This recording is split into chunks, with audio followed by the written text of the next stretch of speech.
In the Titanic movie, you won't see any fumes above the fourth funnel of the legendary ocean liner, and it's not a mistake. Back in 1911, the year before the Dream ship's departure, large ships would mostly sail with 4 chimneys. They needed those to draw heat and fumes from their massive boilers. The Titanic was a real engineering gem that only needed 3 chimneys to function. So the fourth was added for balance and more impressive looks. The White Star Line thought the public would have been disappointed to see only 3 pipes on the greatest ship of all time. The Titanic's sister ships, the Olympic and the Britannic, also had 1 fake funnel each for the same reason. The dummy chimney wasn't completely useless and served for ventilation. It took out the fumes from the machine spaces in the lower decks and from one of the first-class general rooms. 1 big ventilation funnel, instead of several small ones, helped to declutter the upper decks and left more open space for passengers to enjoy their strolls. When Titanic went down, the funnels, each weighing 60 tons, went down with the rest of the ship. They were made extra tall to make sure the passengers weren't covered in the suit being ejected. Their height and weight let them stay in the upright position. The forward funnel, followed by the others, fell only when the ship went for the final dive. Those chimneys were much lighter than the bow, so they spread among other debris. The light material they were made of flattened once it hit the bottom, and the iron-eating bacteria living deep down took care of it later. The bow of Titanic remained intact when it hit the seabed, but the stern was completely mangled. When the famous ocean liner hit that iceberg, things got really messy. It took the future movie star a whole 2 hours and 40 minutes to submerge completely. The collision let water flood 6 out of 16 watertight compartments. As the water gushed into the starboard side, the ship started to tilt down in the front and a bit to the right. By midnight, the damaged compartments were spilling water into others, and it was chaos because these compartments were only watertight horizontally. Soon enough, water started flooding through the anchor chain holes, and by 2 a.m., the bow was sinking, and the stern's propellers were lifted out of the water. The ship kept flooding until the moment the bow went underwater, and the stern shot up almost 45 degrees. The weight of those massive propellers stressed the ship's midsection. The steel just couldn't handle it and failed. Survivors described that moment as some loud noise, like breaking china or falling gear. That was the Titanic's upper structure giving in. By 12 past 2 a.m., the bow and stern were only connected by the inner bottom structure. Minutes later, the bow, weighing almost 16,000 tons, broke loose from the stern. The stern rose sharply to an almost vertical position and started sinking slowly. By 2:20, it disappeared underwater. The bow was cruising down at about 13 miles per hour and had hit the ocean floor almost a half an hour before the stern. The 2 parts of the Titanic now lie 2,000 feet apart, pointing in different directions. The bow remained mostly intact, just covered in mud. The stern turned into a tangled wreck because of the implosions it went through during the descent. The air trapped within the structure just couldn't handle the increasing pressure of the water deep down. Signal rockets played a big part in the Titanic's tragedy. When a ship goes down, you're supposed to shoot up red flares to signal trouble. But someone decided to stock Titanic with white lights instead of the usual red ones. So when the ship smacked into that iceberg, the crew fired off white flares. The SS Californian was passing nearby, and its captain knew the Titanic was in a dangerous iceberg zone. The crew didn't spot the sinking Titanic, but they sure saw those white rockets. The radio between the ships was useless because the Californian's operator switched it off. The captain had a gut feeling something was off, so he flashed a Morse code light signal at Titanic. But he received no reply because the Titanic had already gone underwater. There was another ship, Samson, sailing alongside the Titanic. It had plenty of illegally hunted frozen seal meat from Canadian waters abroad, so it was sailing with lights off to remain unnoticed. When they saw the Titanic's white rockets, they thought it was the Coast Guard and zoomed away. Samson didn't have a radio, so they couldn't find out about the ongoing disaster. The crew got the news about Titanic only when they got to the coast of Iceland the following month. There have been many theories to explain the Titanic tragedy, and one of the recent ones says that there was a fire involved. An Irish journalist went full detective for decades, digging into the mystery and stumbled upon a game-changer. He came across a photo album that had been hiding from the public for a century after the tragedy. In the pictures, taken at the Harland and Wolff shipyard in Belfast, Northern Ireland, just over a week before the liner sailed, you can clearly see a massive 30-foot black spot on the ship's hull. Maloney researched the photos and eyewitness testimony from the time and claimed that a fire spontaneously broke out inside of one of Titanic's enormous coal bunkers. It was raging for a whole 3 weeks and messed with the metal, critically weakening a crucial segment of the ship's hull. Back then, most ships had just one hull, so it was the only skin the Titanic had. That's why the iceberg managed to punch a hole through the ship so easily. If it hadn't been for the fire, the Titanic might have shrugged off that iceberg collision. The company operating the liner knew about the fire, but they decided to conceal that fact. They didn't want any negative stories in the press as they faced some serious competition in transatlantic voyages. The Titanic was sold out, so they stocked up on coal and made it sail. The moon might have also played a role in the sinking. Our satellite heavily affects tides on the Earth. The closer it is to our planet, the stronger the tides are because of the increasing gravity of the moon. Back in 1912, the moon was so close it made several glaciers in Greenland break apart. Massive chunks of ice that broke off from the glaciers started floating south. The supermoon event came just 6 minutes after a spring tide. During new and full moons, the alignment of the moon, the Earth, and the Sun makes their combined gravity reach its peak. And the day before, our planet had come the closest to the Sun that year, which made the gravity even stronger. This mixture of events created perfect conditions for one of the most powerful tides in history. It created the perfect conditions for the icebergs breaking off from Greenland's glaciers to move freely. Opponents of this theory say that the difference in tidal force wasn't actually that big, and it couldn't have been the main cause of the sinking. The iceberg tore down the side of the ship, leaving a huge opening in the hull. It wasn't a continuous rip, and damage was caused in several places. Some experts believe the ship would have survived the iceberg if it had hit head-on.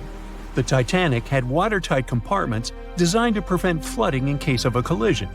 Only the first 3 or 4 of these compartments would have been flooded. This could have helped save a lot of lives.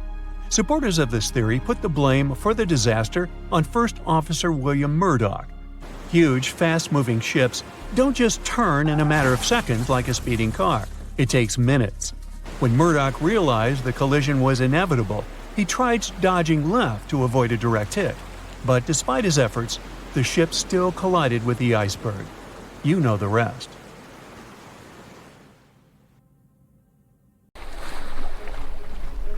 The lookout shouts, "Iceberg right ahead!" The Titanic strikes the ice. Water starts flooding in. Third-class passengers are locked up. There aren't enough lifeboats for everyone. Panic sets in. Violins are playing. The ship sinks. Well, we all know the story of the movie Titanic like the back of our hand by now. But what if I told you that Hollywood lied to us? To tell the real story of what happened that freezing night in 1912, we need to rewind a bit. The lookout shouts, "Iceberg right ahead!" Yep, that part was true. Just before 11:40 at night, Frederick Fleet noticed something darker than the sea directly ahead. As the ship got closer, he realized it was an iceberg. The engines were quickly reversed and the ship turned sharply. Instead of hitting it head-on, Titanic scraped along the side of the berg, sprinkling ice on the forward deck. If you remember, in the movie, Jack and Rose are having a romantic moment when they feel the ship shudder after hitting the iceberg. Everything shakes as if they were in the middle of a light earthquake. Some real-life passengers reported feeling something similar after the impact, but according to Titanic survivor Frank Prentice, it wasn't exactly like that. He said there was no impact as such, and it all felt more like slamming on your car brakes. The ship stopped, and that was that.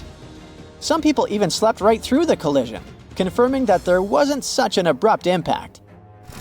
Mr. Prentice, curious about what had happened, left his cabin and went out to the deck. When he got there, all he could see was a little ice on the surface, not the towering iceberg that Jack and Rose saw. But as we all know by now, the real damage happened below the waterline. where the iceberg had a jagged spur that slashed a 300-foot gash in Titanic's hull. Once the crew realized how severe the damage was, they immediately began sending distress calls to nearby ships, asking for help.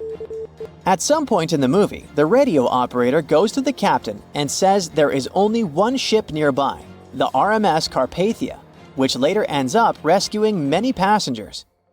But in real life, there were more ships around. It's believed that the SS Californian was only about 23 miles away.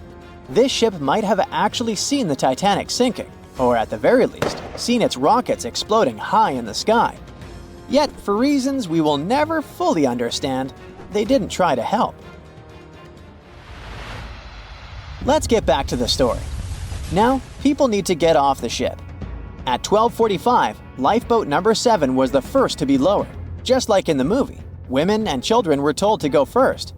But in reality, some women were hesitant and even refused to get into the lifeboats. Mr. Prentice said this happened mainly for 2 reasons. First, these lifeboats were high and passengers were terrified of the 70-foot drop from the deck to the ocean below. And second, most women didn't believe the Titanic would actually sink. It was called unsinkable after all. So the idea of getting into a lifeboat seemed pointless at the time. This mindset probably explains why Eloise Smith, a first-class passenger, recalled that there was no panic or chaos at first. Other survivors backed this up, saying that no women or kids were crying. But one thing that was indeed concerning, at least for the crew, was the possibility that the lifeboats might buckle under too much weight. This is one of the theories why the first few lifeboats left carrying only a fraction of their full capacity. Like lifeboat number 7, which only carried 27 people in it, even though it could hold up to 65. In total, Titanic had 20 lifeboats, which could carry about half of the 2,200 people on board that night. But that didn't happen. And now we know the passengers had no idea there weren't enough for everyone. As women were calmly getting into the first lifeboats, musicians headed up to the deck. Their only goal was to play and keep the passengers calm. That's a pretty well-known fact. But the real story is that some survivors said they never saw or heard the band. No violinists whatsoever. It's not like Hollywood misled you though. The musicians did play for over 2 hours after the ship had hit the iceberg.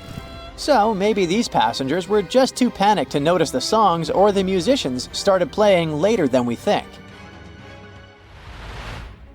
Now, it's time to talk about the terrible treatment that third-class passengers received.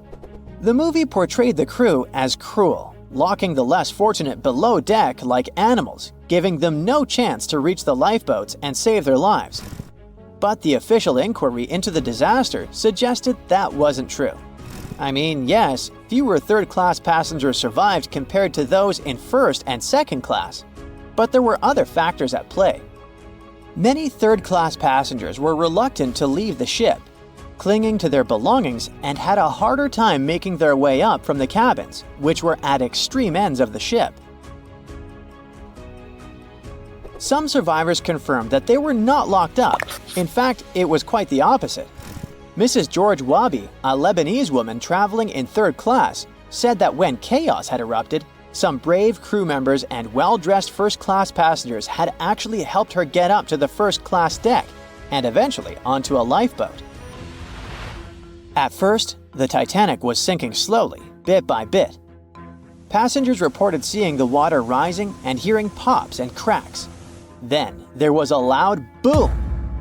Some said there had been just one explosion, while others described it as a series of smaller explosions, which they'd thought had been the bulkheads giving way. And there's also a group of people who said they had only heard a rumbling sound. So not everyone agreed on the sound they had heard, but one thing is a fact. By 2:18 in the morning, the lights on Titanic went out, and the ship plunged into complete darkness. As the bow continued sinking, the stern rose out of the water, putting immense pressure on the middle of the ship. This caused the Titanic to break in two. In James Cameron's movie, this moment is pretty dramatic, with the ship sinking almost straight down into the water. But in reality, the break probably happened at a much lower angle, likely just below the waterline. Even so, it tilted enough that people couldn't stay on their feet and started sliding into the water.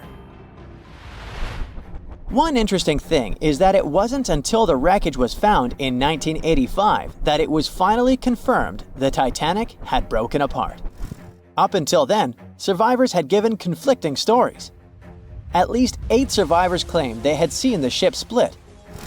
Emily Ryerson, a first-class passenger, described it as if the Titanic had been sliced in half with a knife. But there was also a small number of witnesses that insisted Titanic had gone down intact. At the time, this theory was more accepted because most people still didn't believe that the supposedly indestructible ship could break in half. So why the conflicting reports?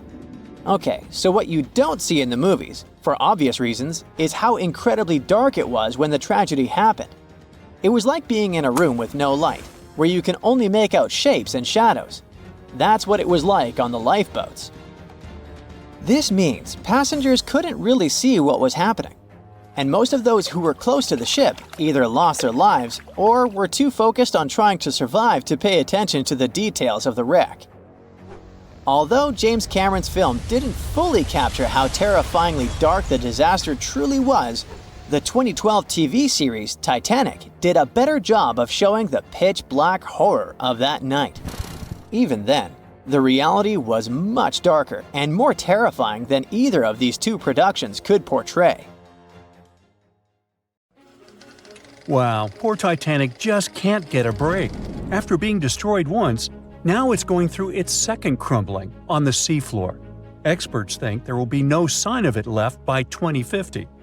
Recently, scientists organized a new expedition to Titanic. The thrilling journeys happened in 2021 and 2022. They studied the wreck's archaeology, mapped it, and took an incredible 8,000 images. And they discovered that oceanic forces were consuming Titanic much faster than many other ships. Meanwhile, there are some ships that have been lying underwater for centuries, and they're okay. So why is that? First, like any other shipwreck, Titanic is slowly succumbing to pressure and seawater. Parts of the promenade deck already collapsed. Captain Smith's bathtub is filled with debris because the roof fell on it. The officer's quarter door started to disintegrate as well. The bow is still holding on, buried 60 feet into the mud, just like 25 years ago. But it will also face an inevitable fate one day. Certain structures on the ship could last much longer, maybe for hundreds of years. For example, the thick boilers and reciprocating engines. But lighter elements like railings and wood are doomed. One of the biggest things that can crazily speed up the decay are hungry microbes. The Titanic is being eaten away. It turns out the Titanic has its own specific type of bacteria called Halomonas titanicae, and yes, it's literally named after the ship. This type was discovered in rusticles. That's what you call the rust formations that resemble icicles. They were snacking on the hull of the Titanic, and scientists first stumbled upon them in 2010 during a wreck expedition. These little guys slowly eat away at the steel. They stick to the steel surfaces, causing knob-like mounds of rust to form. These mounds cover the wreck of Titanic, and the porous rusticles then dissolve into fine powder. It's like they're trying to turn the ship into dust. Add the immense water pressure, super cold temperatures, and salt, hence the fast decay. But bacteria isn't the only problem. There are two main things that determine how long a shipwreck might last after sinking. The first one is oxygen, or rather the lack of it. As you go lower and lower in the ocean, the oxygen levels drop significantly. Surprisingly, this really slows down the decay process. Oxygen is very important for life, and if there's none, many organisms just simply don't do well there. Also, some chemical decay processes, like iron rusting, require oxygen. That's why ships that sank in shallower, oxygen-rich waters usually deteriorate much faster. The Titanic did lie in an area with low oxygen levels, and initially, this helped to preserve its structure better. But then it adopted its own type of bacteria like a pet. It turns out that this bacterium loves low oxygen conditions. Who would have thought? There's an interesting reason for that. Most ships throughout history, both above and below the water, were made of wood. This changed in the 1840s when the Industrial Revolution hit. People started making ships out of metals, mostly iron and steel, like Titanic. Finally, they started getting bigger and stronger. Aside from the Titanic, there was also the Lusitania and other luxury ocean liners. At first sight, metal ships are much better. They outlast the wooden ships even underwater. Even though they rust away, they still last tens of times longer than the wooden ships. Decomposing wood is like a feast for animals and microbes searching for organic matter to gobble up. As soon as the wooden ship sinks, they start breaking it down almost immediately. One of the most annoying things was the shipworms. They were named that because they kept eating and burrowing holes in wooden ships. These worms can completely break the wreck down in just 2 years. Of course, this isn't a problem for metal ships, since steel and iron are super hard to digest. So they last a while if they sink in shallow and warm waters, not afraid of the oxygen. But interestingly, this also works the other way around. Metal ships feel bad in deep cold waters. A wooden ship, if sunken very deep, would be relatively fine because no critters munch on it. For example, there are at least 60 known ancient shipwrecks in the Black Sea. Some of them made back in ancient Greece, and they're completely fine. You can literally read the engravings in their planks. One of them is a Greek merchant ship that dates back to more than 2,040 years ago. The rudder, rowing benches, and even the contents of its hold remain perfectly preserved. Now it's known as the oldest intact shipwreck. But in deep cold waters, microbes, like that gobble on Titanic, run on iron. Usually they got this iron from geologic vents on the seafloor, like underwater volcanoes and stuff. But now they also have humans to support their food supply. All this gives us the second crucial factor of decay: materials. Organic materials are the clear losers, especially when exposed to the open ocean. Not just because of the microbes, but also because they're much more delicate than those of ceramic, glass, stone, or metallic origin. For organic matter to survive, being buried is often the best bet. The thing is, fossils that are buried underground are well protected from oxygen and bacteria that contribute the most to the decay. Take for example the Mary Rose, a Tudor ship that sank in the 16th century near England. Many of its wooden structures and artifacts were well preserved, all thanks to being buried in mud. Or the Ship of Gold. This ship sank off the coast of Northern California in 1857. It had a wealth of treasures on it, hence the name. In 1991, a couple of divers stumbled upon a crazy find: a pair of work pants from this ship. The pants are 150 years old, but they survived because they were in a buried and sealed leather chest on the Ship of Gold, so no oxygen or microbes could reach it. The owner of the pants, John Demmett, survived the wreck back in the day, but all his gear sank. The recovered pants fetched over $100,000 at auction in 2022. But even though the Titanic will completely decay, perhaps by 2050, it will have an interesting fate. As mentioned, these shipwrecks rest on some crazy depths, between 9,800 and 20,000 feet. There lies the Abyssal Plain, one of the flattest, most depressingly desolate places on Earth.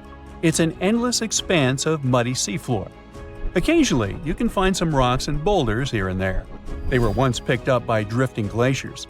Glaciers calve into icebergs, like those that caused the catastrophe, and the icebergs drop these rocks on the seafloor as they melt. Places like this are scary to humans, but for tiny marine life, they're awesome. This vast, quiet area is home to burrowing worms and other tiny creatures, and one of their favorite places to thrive in are occasional shipwrecks. The Titanic will become their home, a so-called artificial reef. Even after the decay, its structure will provide a substrate for marine life, like a building framework. Such artificial reefs create little unexpected pockets of life in underwater deserts. Coral loves to grow on wrecks, and this creates some structure for little critters to hide and nestle in. The Titanic is already transforming into a vibrant place full of corals and small animals. The images show an amazing variety of life: shrimp, squat lobsters, and even curious rat-tailed fish cruising around the site. As a reef, the Titanic will continue to thrive for centuries to come. The researchers are excited about revisiting the Titanic in the future. They'll use advanced sonar and laser scanning technology to survey the wreck site and capture some high-quality photos for a better understanding of the Titanic's condition. They're also curious about how coral grows on shipwrecks compared to other underwater features, such as volcanic reefs. All this will be helpful for marine biology and the shipbuilding industry. So in 2017, over 25 million people boarded cruise ships all over the world. Now, if you're keeping count, that's more than the total population of Greece. It's become America's favorite choice when it comes to going on vacation. It's easy to see why hopping aboard a cruise ship becomes more popular each year. Heading out on a cruise is also coming back in style with newer generations. 2/3 of Gen Y and Millennials say that cruising is their new preferred type of vacation. How's that? Well, let's see. It's easy to plan in advance. On board, you can find activities for all family members, and you get a chance to visit several different destinations in one trip. An added bonus of booking a cruise? You can sample various places for a future time off. The entertainment on board is often top-notch, providing passengers with an added taste of luxury. And the amenities and accommodations are generally very reliable. Not to mention that it gives tourists that feeling of actually getting away from everything that people strive for while out of the office. Royal Caribbean International is one of the largest cruise lines in the world, with just over 19% of the cruise market as of 2018. Its current fleet is divided into many different classes of ships, including the Voyager class, Radiance, and Quantum. The latest addition to the Royal Caribbean International's impressive fleet was built in 2018. Wonder of the Seas is now the largest cruise ship in the world. Since this spectacular liner has just had her maiden voyage in March 2022, let's look at some of the incredible perks it has to offer its passengers. For starters, the boat is so big that it had to be split into neighborhoods. Well, it figures since Wonder of the Seas can accommodate almost 7,000 passengers. Fond of New York? Well, no worries. Wonder of the Seas has a central park of its own, with an estimated 10,000 plants to check out. The ship's central park is a feature of all Oasis-class ships, being one of the so-called neighborhoods. Let's look at some other areas, shall we? Like this boardwalk, a place that includes an arcade, a candy store, and a sports bar. It's best suited for long walks. There's a pool and sports zone on Wonder of the Sea. These areas feature the ship's numerous pools and hot tubs. There are many activities to check out on the sports court. Then there's the Royal Promenade, or Promenade if you prefer.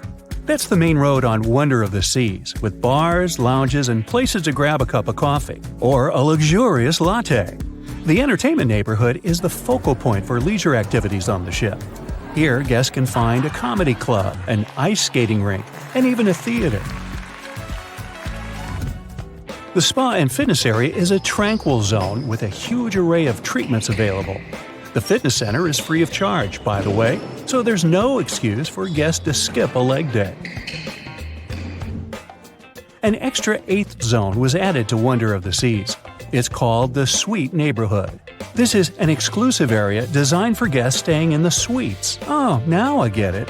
It's located at the top of the ship. Guests here have designated staff members called Royal Genies. Yeah, if you rub a lamp in your suite, they appear. Nah, not really. The genies are similar to butlers. They can cater to just a few cabins. Of course, the cruise line wants to divert other guests from asking these crew members various questions and taking their time. That's why the genies don't wear name tags in public areas. As for its itinerary, Wonder of the Seas was initially supposed to be homeported in China, but Royal Caribbean decided to move the liner to the United States. In March 2022, the ship started its journey with 7-night Eastern and Western Caribbean itineraries. In May 2022, Wonder of the Seas is scheduled for a trip to Europe, with Western Mediterranean cruises from Barcelona and Rome planned for its guests. Passengers will also be able to visit Palma de Mallorca, Spain, and Capri, Italy. When the summer season is over, Wonder of the Seas is scheduled to return to Florida to offer year-round sailing starting November 2022. And by the way, there is no truth to the rumor that a special cruise only for highly allergic and hay fever sufferers will be called the Wonder of the Sneeze. Nope, not at all.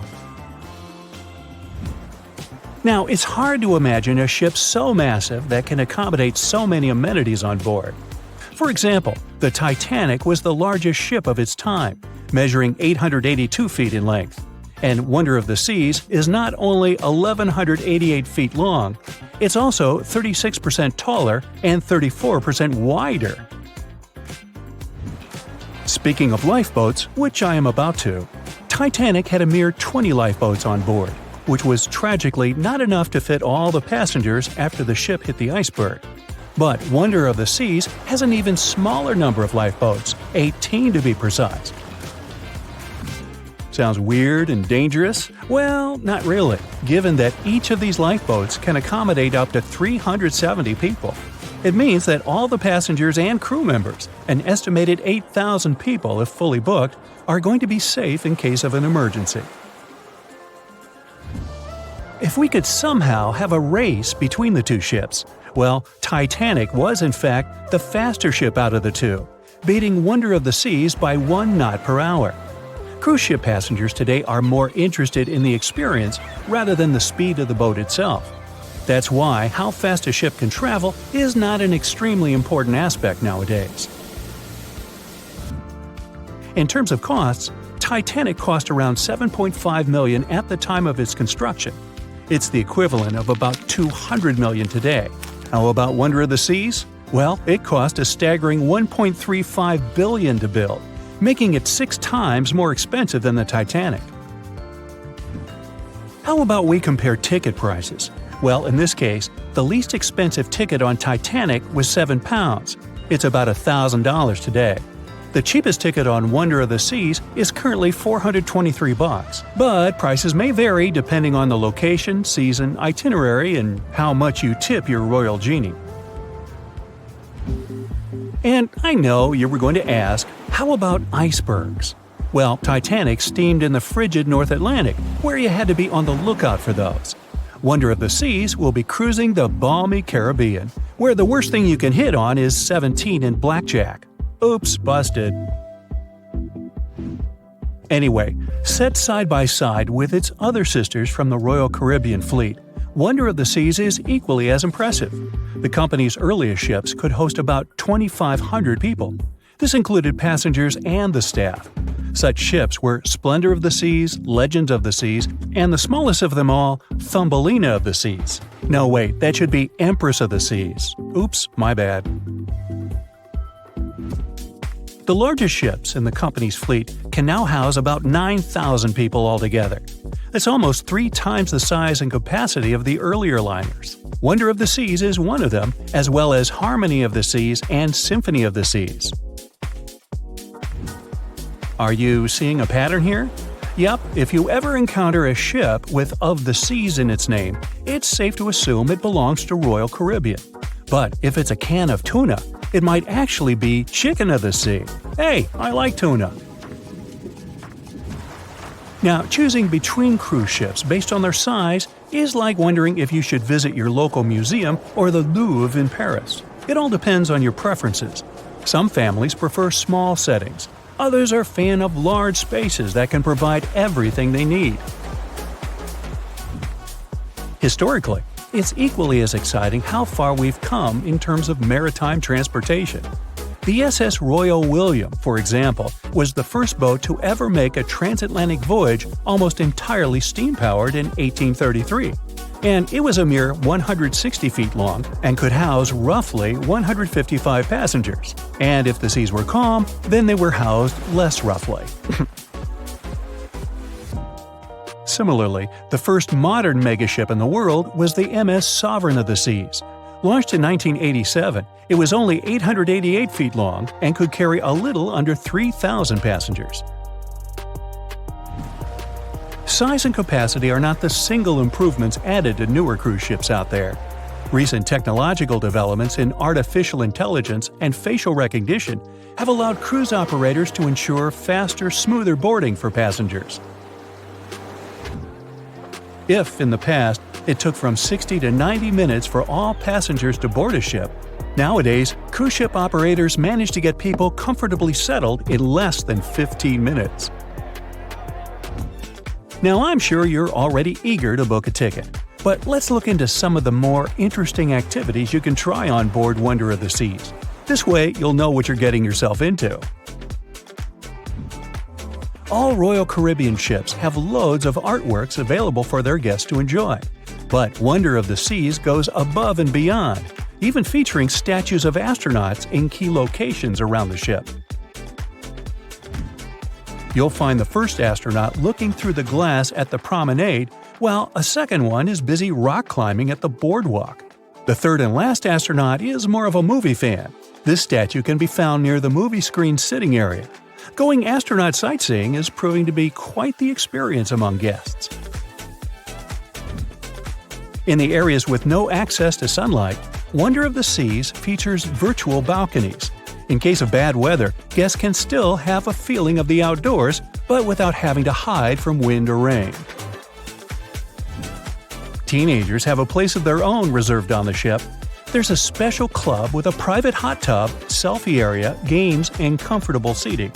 The inside part of this club features a vending machine, an interesting collection of literature, and tables for foosball. Well, sign me up. We know Titanic from so many stories, even a movie, but now we have its first full-sized digital scan. And nope, it's not like those models from before, where we mostly imagined what the ship was supposed to be like. This time we got a real digital scan. A team of experts really mapped the deep-sea floor around the Titanic together with the ship itself. We basically got a 3D view of the entire wreck, which is like going deep down beneath the ocean's surface and seeing Titanic as if all the water has been drained away. So, the story of the wreck started in 1985, 73 years after the Titanic went down. The explorer named Robert Ballard stumbled upon it somewhere between two submarines that also went down in that area. He was actually on a different task back then, so he didn't even have time to explore the ship properly. But as he was searching for the submarines, he realized how ocean currents affect sinking debris. He noticed the heaviest object sank quickly and left a trail of debris behind, the trail that followed the currents. Using this knowledge, Ballard made a hypothesis the Titanic had broken in two and left a debris trail as it sank. Before he found the wreck, everyone thought the ship just went down in one piece after hitting an iceberg. So everyone knew where the ship was so the adventure could start, or not. It was hard to explore it. The ship is enormous, and the dark depths of the ocean make it really difficult to capture its whole body in one go. So we mostly relied on glimpses of the decaying ship, and had to settle with teasing scattered parts of the whole picture and filling it up with speculations and stories. But in the summer of 2022, we finally got something different. A team of experts from Magellan Loaded, a company specializing in mapping the deep sea, teamed up with Atlantic Productions, who were making a documentary about the project. They embarked on a mission to capture the complete view of the Titanic. They used submersibles. Those are vehicles that go underwater, remotely controlled by a team of skilled explorers. These submersibles dove deep into the ocean. It wasn't an easy job. They spent over 200 hours collecting information about the entire length and breadth of the wreck. It was like a real-life treasure hunt.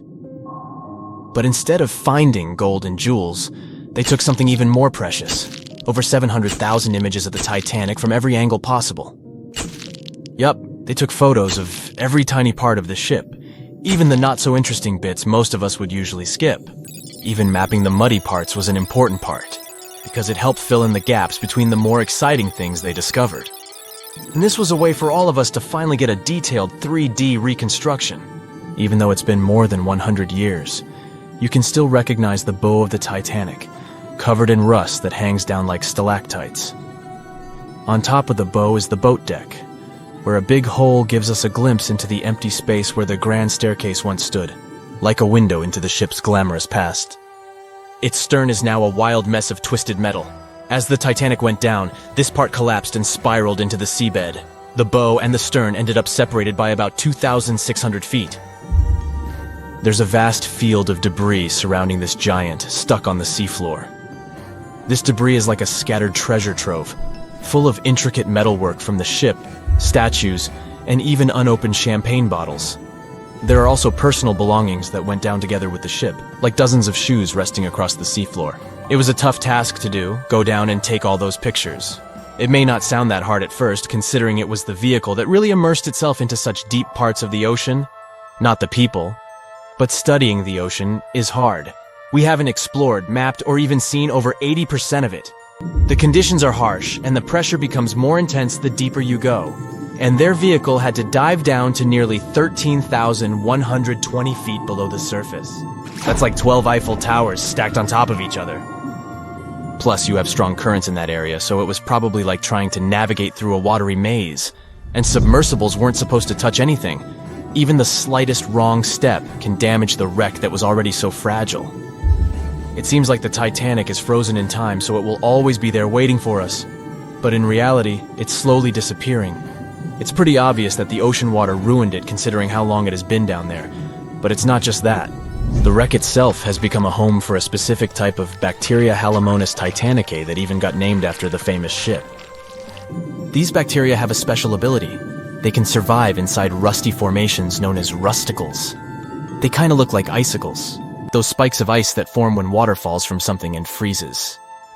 These bacteria have a taste for iron, which is abundant in the ship's hull. For them, it's like a real buffet down there. And as time goes by, these bacteria will keep eating away at the iron in the ship, bit by bit, until one day the feast comes to an end and the whole ship is gone. It's like a slow but steady recycling process. So this 3D model we got because of the hardworking team and technology comes at the best time because we never know how much time we have left with exploring the famous wreck. This time we might even understand the collision with the iceberg better. You know how movies always show the Titanic hitting the iceberg on its right side? Well, we can't even be certain about that. The scans could help us figure out if the ship actually grounded on the iceberg, like getting stuck on it.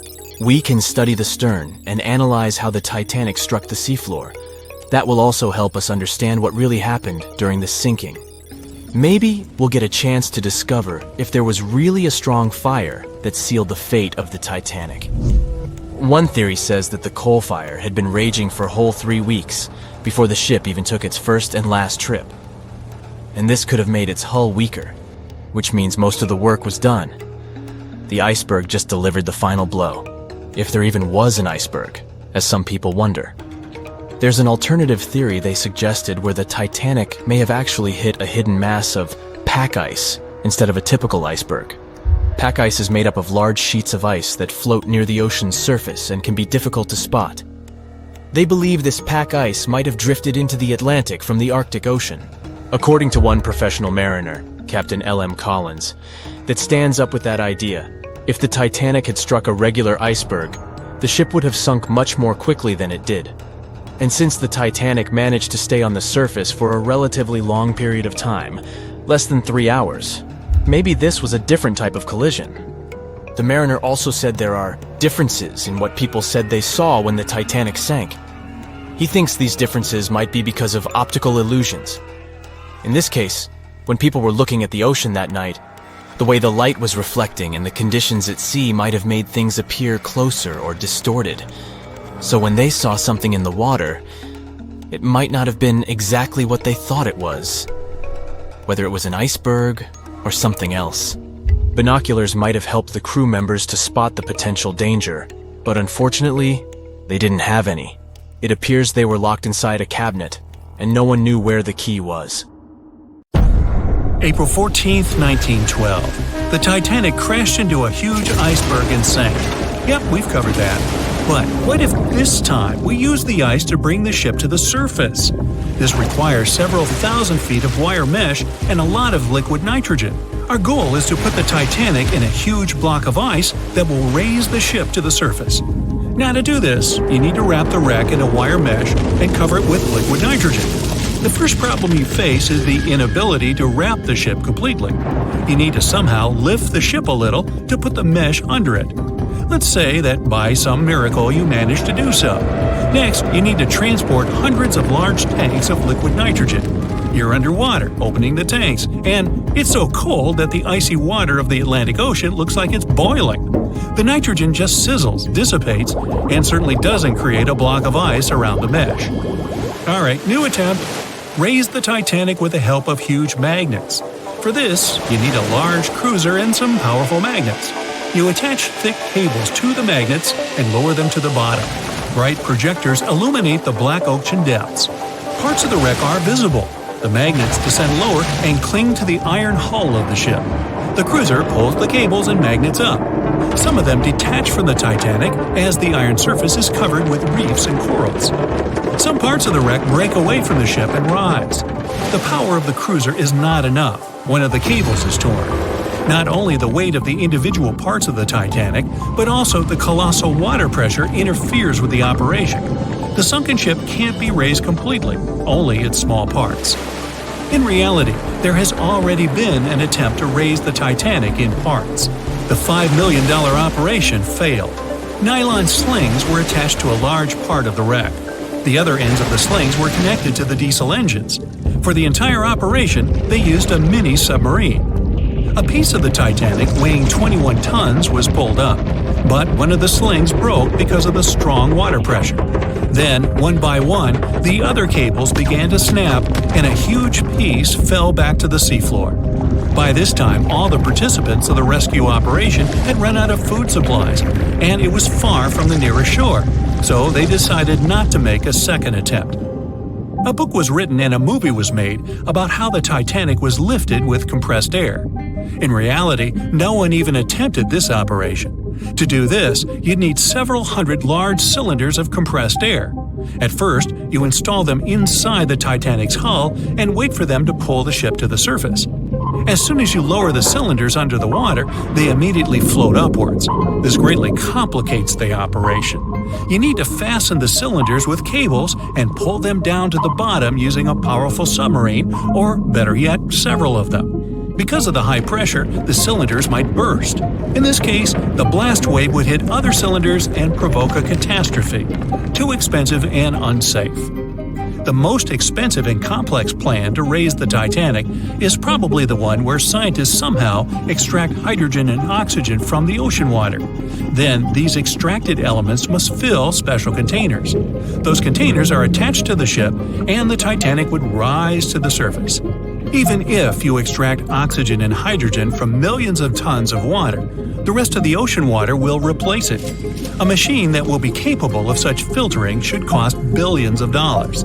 Or you can come up with a chemical element that will use a chain reaction to purify all the water.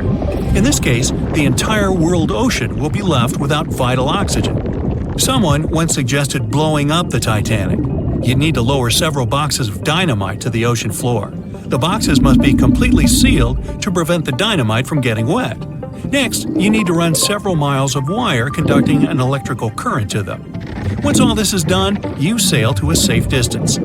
Now, you're going to press the button to pass the current through the wire and activate the dynamite. 3, 2, 1, stop! Why would you do this? Even if it works, the wreckage of the Titanic will be scattered in all directions on the seabed. It will be impossible to lift the Titanic from the ocean. Imagine a huge hook that can fetch the Titanic and lift it from the bottom like a fish. This hook must be huge to pick up a sunken ship. Let's say you created it. Next, you're on a huge cruiser, sailing up to the crash site and lowering the hook down like an anchor.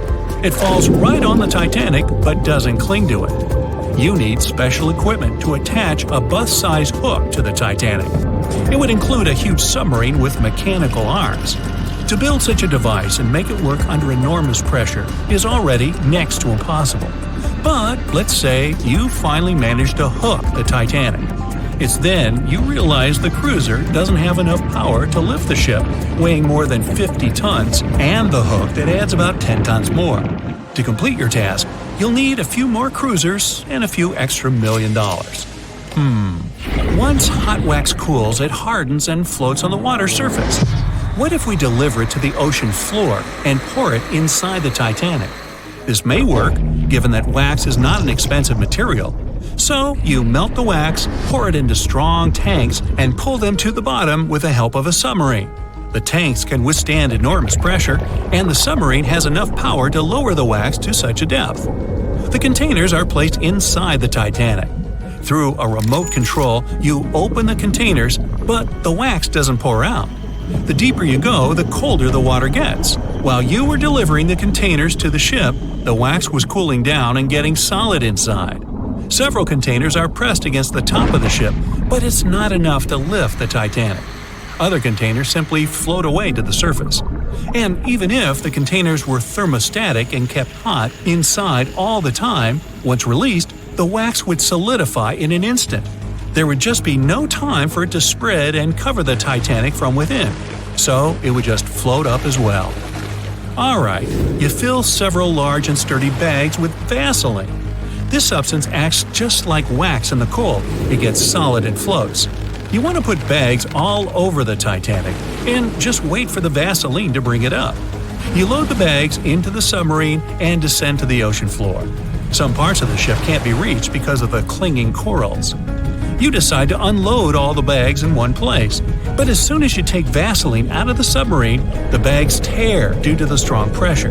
Solid pieces of Vaseline float up, pushed by the water. Mission failed. The craziest idea is to fill the Titanic with millions of ping pong balls. Small plastic balls filled with air should push the ship to the surface. But as soon as you start to lower them to the bottom, the plastic immediately flattens and all the air from the balls pops out. You can deliver the balls inside a submarine, but once you put them inside the Titanic, the pressure will crush them again. Also, you can create balls made from strong ultralight material and fill them with air. In this case, you will need much more money. As soon as you put the balls inside the ship, some of them will immediately slip through the holes in the ship, and the remaining ones won't be enough to lift the wreck weighing more than 50 tons from the bottom. Well, to study the Titanic, you don't need to go down to the ocean floor.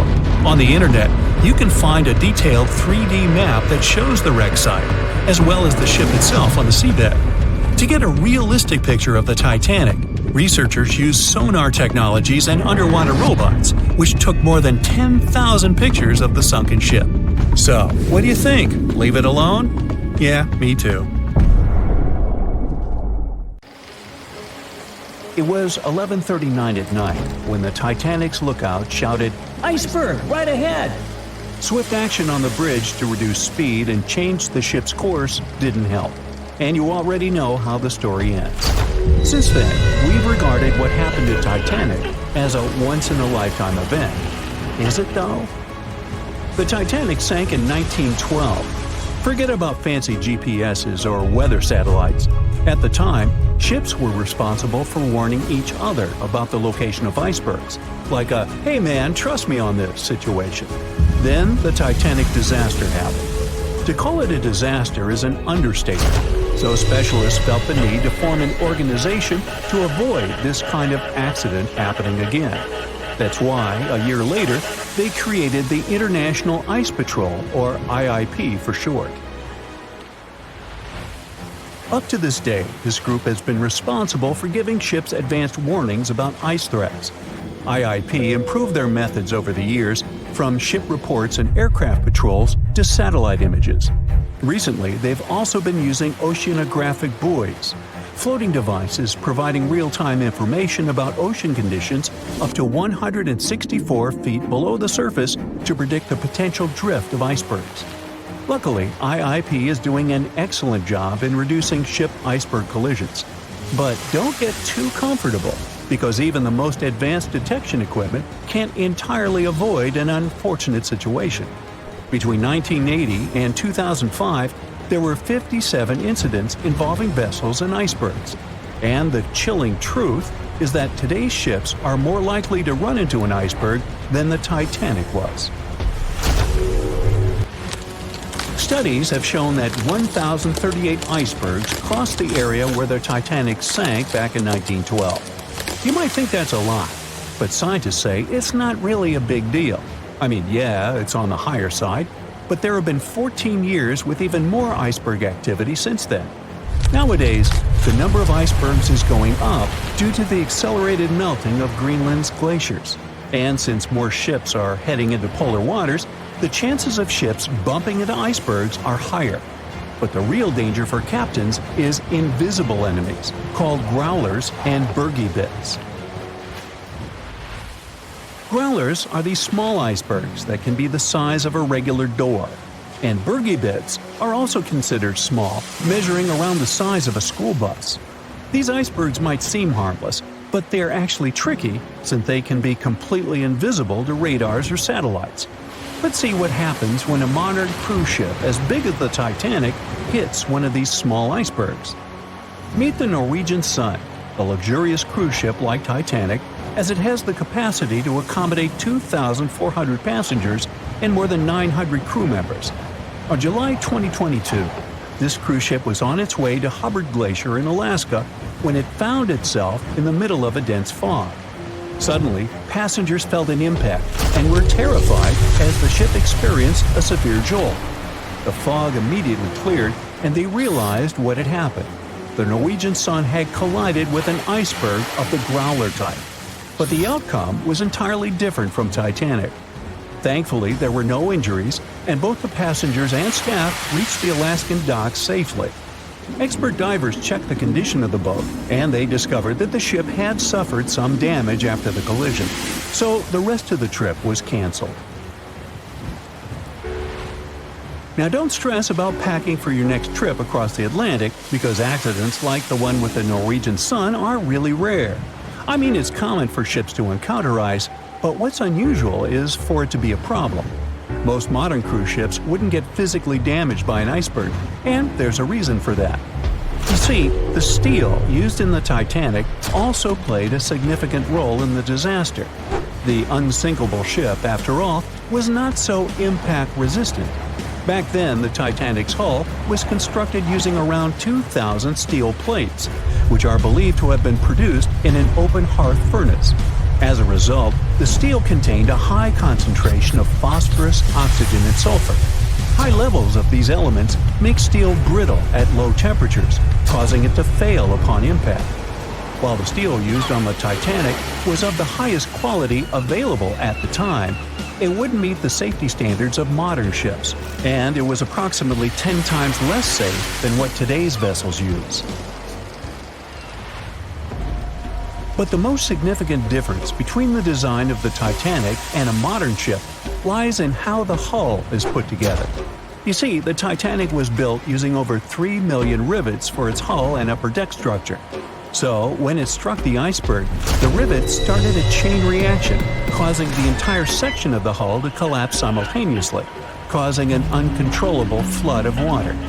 In contrast, modern ships use a method called submerged arc welding, which fuses the edges of metal pieces together, creating a strong and continuous bond. This is safer because if any part of the ship gets damaged, the tear doesn't spread, making things worse. The damage remains contained within that section. Okay, so small icebergs are becoming more common, and vessels have been adapted to deal with them. But there's still one more scenario to consider. What if a huge cruise ship hit an iceberg the size of a 5-story building? Imagine we've just created the world's largest cruise ship on the planet. Let's call it the Bright Seaside. Our floating resort is massive, 4 times the size of the Statue of Liberty. It's longer than the Titanic by 318 feet and carries about 3 times more passengers and crew. And just like the Titanic, our fictional ship can cruise at a top speed of around 23 knots. Now, picture this scenario. The Bright Seaside is cruising at full speed in freezing waters. It's the middle of the night, and the captain doesn't realize that all the iceberg detecting equipment on board isn't functioning. It stopped working 3 days ago. It's very foggy out there, and the lookout also fails to spot a 45-foot-tall iceberg. If that whole situation played out, and the ship smacked into the iceberg head-on, well, it could potentially lead to a sinking. But you can see how unlikely that is, right? That's why experts are quite confident in saying that ice isn't likely to sink modern cruise ships. It's also worth mentioning that safety measures have improved a lot since Titanic. A modern large vessel can take days to sink, which provides enough time to keep everyone safe. Crews are definitely better prepared to handle evacuation procedures, and passengers should also go through safety training before cruising. I know, it is annoying to do that when all you want to do is drink a lemonade or some other beverage by the pool. But, all these safety tips are what saved the MS Explorer from becoming a modern Titanic. You see, back in 2007, all 154 people on board this Antarctic cruise ship managed to get into lifeboats after the ship hit an iceberg. Now imagine their panic as they waited for help for 4 hours. The crew did an excellent job in keeping everybody safe, no doubt. But a report that came out 2 years later said that the MS Explorer accident had happened because of the inexperience of the captain, who had pushed the ship too fast into a wall of ice in the freezing waters of Antarctica. That means that no matter how much tech a ship's got or how fancy its materials are, if you've got a careless captain and a crew that doesn't know how to handle an iceberg hit, a disaster similar to Titanic could happen again. But hey, you shouldn't stress over it. Trust the professionals and keep in mind the odds. In the last 30 years, the MS Explorer was the only cruise ship that sank thanks to an iceberg, and everyone survived. So kick back and enjoy your sea vacation.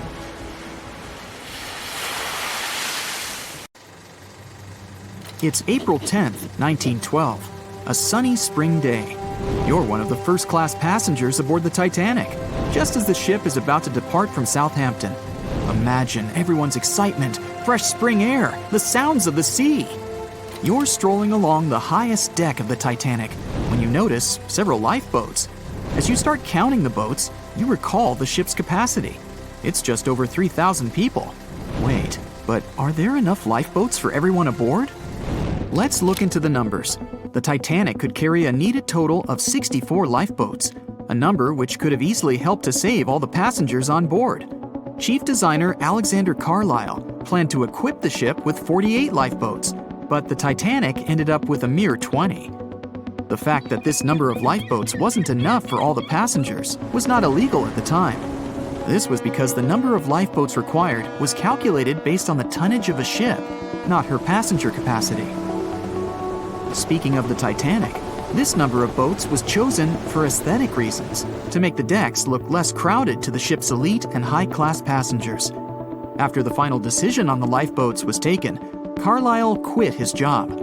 Passengers' strolls on the Titanic's decks were pleasing to the eye, but were they worth it in the end? In 2012, a century after the wreck, new documents related to the scandalous lack of lifeboats were uncovered. It appears that a safety inspector named Maurice Clark proposed the addition of at least 10 more lifeboats, 5 hours before the ship was supposed to set sail. But since the ship's owners clearly wanted to leave on time, his plea was overlooked. He was also warned that unless he kept this secret, he would be fired. In retrospect, had the owners followed his advice, an estimated 700 more people might have survived that night. The 20 lifeboats you counted, those that actually made it on board, could have carried only a third of the passengers, even at their full capacity. But tragically, some of them were launched with as few as 12 people, when they could have easily saved up to 65 people each. To add to the disaster, the Titanic's crew members were not properly trained on using the lifeboat launching equipment. That's why the boats were launched slowly, improperly, and sometimes without the right supervision. Out of the 20 lifeboats, only 18 were set afloat correctly. Also, passengers were not informed about safety measures. A lifeboat drill should have taken place on the 14th of April, but the captain eventually canceled the event. One of the many myths surrounding the Titanic and its catastrophic ending is also related to the lack of the necessary number of lifeboats. There was no maritime law at the time that said women and children should get into lifeboats first. But it was a universally accepted custom in such types of situations as a shipwreck. Shortly after the Titanic had sunk in the icy Atlantic waters, rumors started to spread. It was said that some desperate men had resorted to dressing up as women in those final moments before midnight on April 14, 1912. They wanted to get a spot on the lifeboats and have a chance to save their lives. At the same time, there's little to no evidence that any of the male passengers of the Titanic had actually done this. In any case, what happened to those 20 lifeboats that were on board the Titanic after the ship hit the iceberg?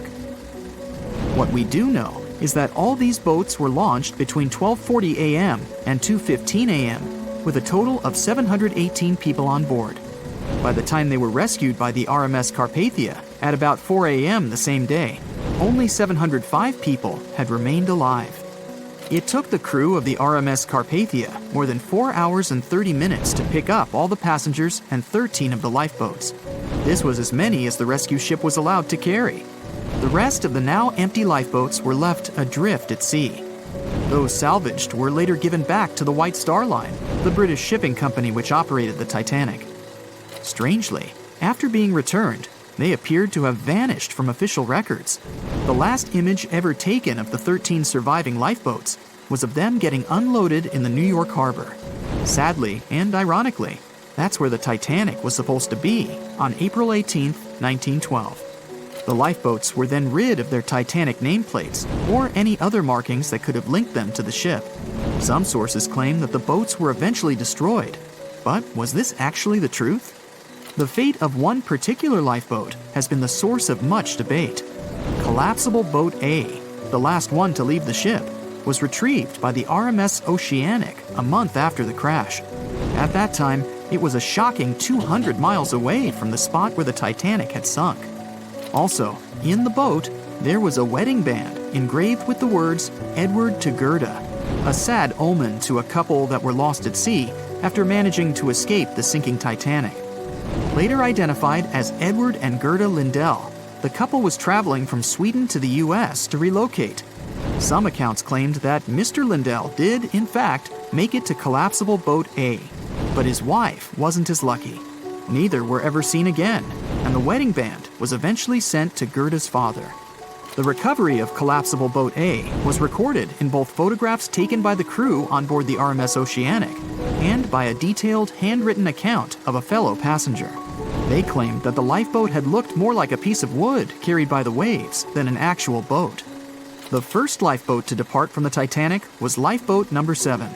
It was dubbed the Millionaire Lifeboat.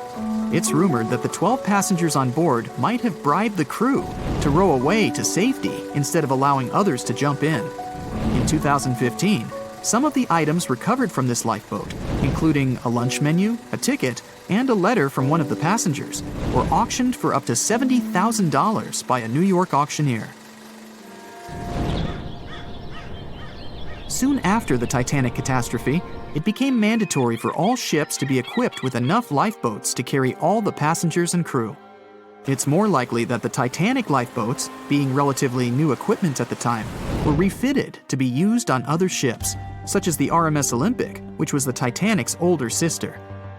Some of them may have been sold off to private collections, or even left to rot.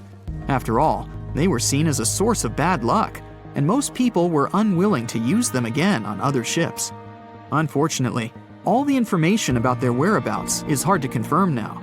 No official statement from the owners of the lifeboats was ever given after their rescue. But although nothing appears to have remained of the original lifeboats, some full-sized replicas exist on display in museums in Falmouth, England, and Belfast, Northern Ireland.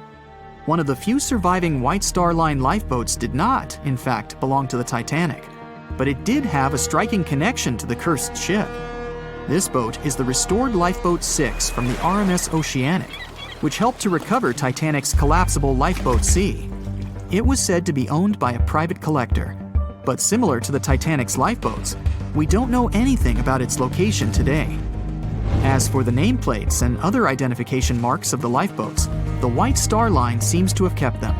Because some of these items were later auctioned and sold to interested collectors, even Rick Springfield supposedly got hold of one of the nameplates. One particular nameplate was already missing by the time the White Star Line employees had reached the lifeboats. It was the nameplate of Lifeboat Number 8, which had been taken by a sailor named Thomas Jones.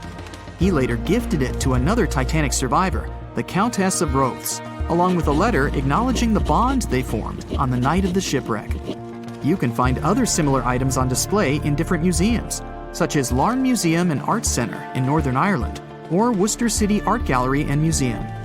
To be fair, some experts claim that even if there had been more lifeboats on board the Titanic, there simply might not have been enough time to launch them all. That's how severe the impact was.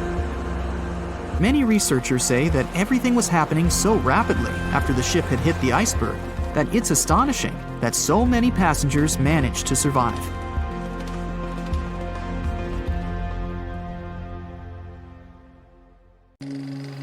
The Royal Mail Ship, or RMS Titanic, easily the most famous steamship in history, was once the symbol of luxury and dreams that promised to come true. It took 3 years and 3,000 people to construct it. On April 10, 1912, the brand-new ocean liner greeted its passengers with the smell of fresh varnish, paint, and newly sawn wood. Back then, they still used lead for the production of paint and linseed oil as a binder, so that smell must have been powerful. When it was fully operational, the giant vessel consumed around 850 tons of coal per day, and the passengers would also smell its fumes. Another odor that must have filled the Titanic's decks, at least the first-class ones, was the new scent by the famous French perfume house Guerlain. It was released earlier in the same year and quickly became a hit with the well-off ladies. The perfume that you can still buy today is a mix of violets and iris with creamy vanilla. On the dramatic evening of April 14th, when Titanic only had hours to live, the unknowing waiters were serving oysters, lamb and mint sauce, roast duck with applesauce, and other delicacies to their first-class guests. The second class was filled with the smells of curried chicken, spring lamb, and roast turkey. Third-class passengers had simple gruel and biscuits that night. At 11 p.m., as the ship got dangerously close to the iceberg, the new smell added to the mix. It was a mineral odor with metallic notes. If you have ice in your fridge, you must have noticed it takes the smell of neighboring foods. The same happens to icebergs. They take on the odors of sea animals and maintain the chemical composition of the water that they're made of. If more people had known about the meaning of this particular metallic smell, they probably still wouldn't have saved the ship. But the number of people that managed to escape to safety could have been larger. Speaking of smells, in case you've ever wondered what space smells like but aren't planning to become an astronaut anytime soon, listen up. You can try out Ode to Space, an aroma that was designed by NASA decades ago. The idea of the perfume was to help astronauts prepare for their encounters with space at all levels during their training. But hold on a second, space is a vacuum, so it technically shouldn't have any smell. Yet, astronauts who have been out there remembered it as a pleasant metallic odor, something like the smell of welding fumes or burnt gunpowder. They could smell it on their spacesuits after coming back into their spacecraft. We can also guess what other planets smell like based on what their atmospheres are made of. Venus has clouds of sulfuric acid in its atmosphere, so it must smell like rotten eggs. Mars and Uranus also smell like rotten eggs, by the way. Each of the layers of Jupiter's atmosphere is made up of different chemicals. That's why it smells different depending on where you are. Some layers would greet you with a yummy aroma of bitter almonds or marzipan, and others, closer to the top, smell like cleaning products. The remaining planets of the solar system are unlikely to have a distinctive scent because they're mostly odorless gases in their atmospheres. As for our natural satellite, the Moon, the Apollo astronauts claim that its dust smells like gunpowder. The fragrance of fresh-cut grass makes regular mowing it nearly worth it. But did you know that the grass isn't having a great time while you're doing it? In fact, it's sort of screaming for help. And because grass can't scream out loud, it expresses discomfort by releasing a mix of smelly, volatile molecules. It does it to protect itself from insects. Caterpillars and other similar creatures just love to munch on sugary plant snacks. When you mow the grass, it releases jasmonic acid, among other things. It's sort of a signal to parasitic wasps that there is a caterpillar available. These creatures deal with the grass's offenders, and it can keep growing happily ever after. From the point of view of the grass, mowing is not much different from an insect attack, so it protects itself the best way it can. The rain has an easy-to-recognize powerful smell, also known as petrichor. But where does it come from? Turns out, some plants secrete oils during drought. The rocks and soil accumulate those oils compounds, and when the raindrops hit, they mix with water and release into the air. Sometimes these oils combine with chemicals produced by bacteria living in the soil. The result of this cooperation is a musky odor you can smell in the woods or in your garden when you turn over the wet soil. Ozone also adds to the smell of rain, especially after thunderstorms. It happens when a lightning bolt's electrical charge splits oxygen and nitrogen molecules in the atmosphere, and they later recombine into ozone. One theory says we enjoy the aroma of rain so much because it's imprinted in our brains. Different cultures have always associated rain with something positive, and we could have inherited that perception. Now, chocolate fans, of which I am one, this is for you. There are flowers that smell exactly like your favorite tree. It's a product of a tropical plant, after all, and since it's impossible to recreate the exact magical scent chocolate has in a perfume, you can plant some chocolate flowers, also known as the green eye lyre leaves, in your garden. These flowers look like daisies with yellow petals around a deep red center. When you pick its petals, the flower releases the delicious smell we all love so much. The leaves and branches of the plant also have the same fragrance. Now, in case I got you interested, you can find the flower in dry soils of Arizona, Texas, Colorado, and other states with similar climates. It blooms all year, and the aroma is strongest on warm days. The bear cat, also known as the bituron, does not only look super cute, but also smells like buttered popcorn. Biturons prefer to stay alone and use their aroma to mark their territory and find potential partners when they have to. Scientists tried to figure out the secret of their unusual smell and suggested it could come from secretions from the scent glands under the animal's tail. Further research showed that the popcorn smell comes from the bear cat's urine. After the animal answers nature's call, it leaves a scent trail in the trees with its tail that often gets soaked. But if the real popcorn only releases its amazing smell when it's popping under heat, how do bear cats manage to do it without a microwave? Well, the answer could be in their diet, or more likely, in the bacteria that come in contact with the animal's natural fluid.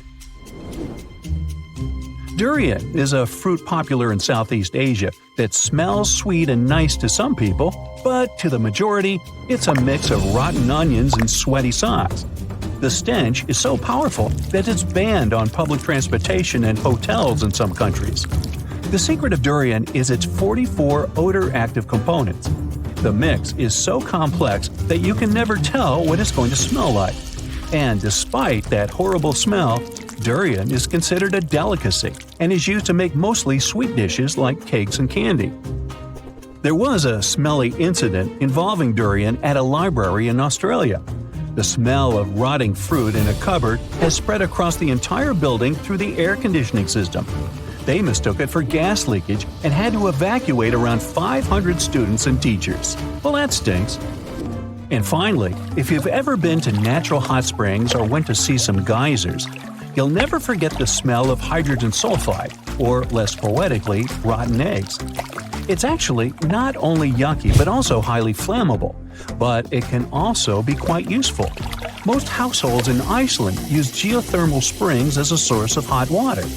Although it doesn't smell fresh, it's perfectly safe to drink, and the smell doesn't stay on your body after you take a shower. So there. No one could ever have imagined that the unsinkable Titanic would collide with an iceberg, except for one man, William Thomas Stead. Well, not directly, of course. It's not like he jolted out of bed one day, envisioning the fall of the Titanic. Rather, he wrote an empowering short story called How the Mail Steamer Went Down in Mid-Atlantic by a Survivor on March 3, 1886, 26 years before Titanic sank. Okay, let's do a super quick recap. Titanic was traveling from Southampton to New York in April 1912 in the North Atlantic. The ship hit an iceberg, and less than 3 hours later, it was completely underwater. Out of 2,208 people on board, just 706 survived due to the limited number of lifeboats and icy cold water. Another passenger ship, Carpathia, heard the distress call, picked up the survivors, and brought them safely to New York. The short story William Stead wrote was about Thomas, a British sailor, who got on a passenger liner bound for the U.S. At one point, the protagonist realized there weren't enough lifeboats for everyone on board the ship in case something happened. A couple of days later, heavy fog covered everything in sight. Luck was not on the liner's side, and it collided with a stray ship, just like Titanic struck an iceberg. Only 200 out of the 916 people made it safely to the U.S. The main character managed to survive by jumping into the water and climbing into one of the lifeboats. Now, you'd think that the story riled up everyone in the industry to add extra lifeboats on ships. But sadly, it received very little attention when it was published. Even more tragically, William Thomas Stead was on Titanic when it sank, and he didn't make it. The survivors who knew Stead mentioned that he had always been cheerful and had loved to chat during meals. He complimented the ship's design and how sturdy it was. Witnesses also talked about how he had been helpful when the ship had been sinking, having given his life jacket to someone else. He was a journalist by profession and was on his way to New York for a ceremony. One of his most important contributions to modern journalism was the use of illustrations in every newspaper article. He also introduced newspaper interviews, and they're still used to this day along with illustrations. But this story wasn't the only published work that predicted the disaster. Morgan Robertson was an author and former ship captain who wrote short stories and novels. His most notable novella is The Wreck of the Titan. It's also known as Futility. The book was written in 1898, 14 years before Titanic. It was a fictional story about the Titan, an ocean liner similar to Titanic, which was crossing the North Atlantic. It's also a coincidence that Titan was just as fast as Titanic and shared many other similarities, like size and design. The book described it as unsinkable and the largest ship to hit the ocean at the time. That's what they said about Titanic, too. Another eerie similarity was the limited number of lifeboats it had. The story took place in April, and that's when Titanic set off on its journey and hit the iceberg. The Titan story also mentioned that barely anyone had survived that horrible accident. Unlike Stead's story, the protagonist of Robertson took a different path. The Titan sinking happened somewhere halfway through the book, so after the accident, the main character went on with his life. The book was brought back into the spotlight after the Titanic disaster. How could someone describe the events that took place almost a decade later so accurately? Many started to believe Robertson could see the future. But the reality was that Robertson knew his way around a ship. It was easy for him to write down the nitty-gritty of things without doing more research. Realistically, one of the biggest threats for ships at that time was hitting an iceberg or colliding with other ships. The next story sounds somewhat mysterious. Once, Alex Mackenzie heard a voice that warned him not to board Titanic. But when he turned around, there was nobody there. As he continued walking, the voice spoke to him again, but this time it was louder and more distinct. He took the warning seriously and decided to cancel the trip and go back to Glasgow, Scotland, his hometown. His grandparents weren't too happy to find him back home instead of on Titanic. After all, the ticket was very expensive. That disappointment very soon disappeared when they heard that the ship had struck an iceberg.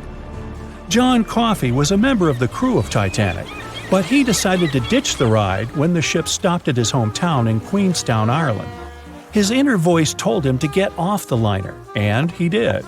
He was only 23 at the time, and for someone his age, it could be a major career boost and an opportunity to grow.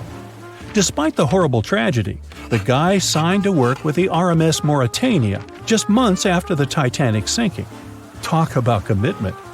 Some added info was revealed about what may have contributed to the fall of Titanic. The constructors insisted that the ship was unsinkable, but many people later theorized that the vessel's steel plates had been too frail for the freezing Atlantic water. It may have caused the rivets to pop, allowing ocean water to seep inside. Another theory is that there may have been a fire in the hull of the Titanic that had been raging for 3 weeks before the voyage. The fire softened the steel, allowing the iceberg to cut through it like a hot knife through butter. Some pictures before the ship set off on its journey show black marks on the hull, which could have been caused by fire. Either way, the iceberg would have caused significant damage in any case, no matter if there was a fire or not. Some people also blame those who designed the Titanic. The ship was built with large joints at the bottom, which probably snapped easily during the collision.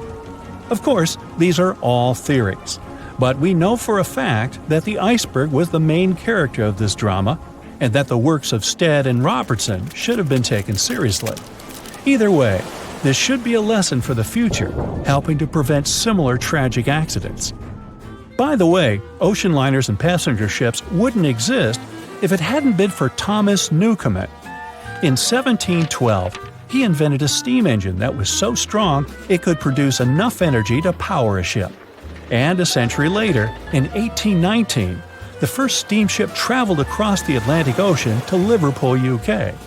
It only took the vessel 29 days to cross the ocean. The passenger ship industry boomed in the early 1900s when it became easier for people to move to America or go on holidays. As decades rolled by, the use of aircraft stole the spotlight from passenger ships, since planes were faster and more efficient.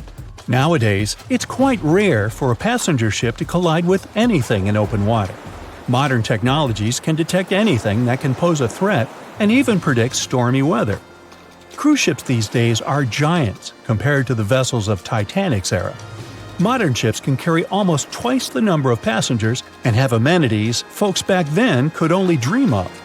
Most cruise ships these days have several restaurants to choose from, multiple swimming pools, and game rooms to catch a break. If you're in the mood for some fun, you can watch live performances. Don't forget about the helicopter pad, because why not? Don't worry if you start feeling unwell. The in-house doctors are always there to help any passenger in need. And these ships are only going to get bigger. Putting Titanic and a modern cruise ship side by side is like comparing a Corgi to a Doberman. Back then, Titanic was the biggest and most cutting-edge vessel anyone could dream of. So, who knows what the future of cruise ships can hold? We might even have entire cities floating around. That would be a really big boat.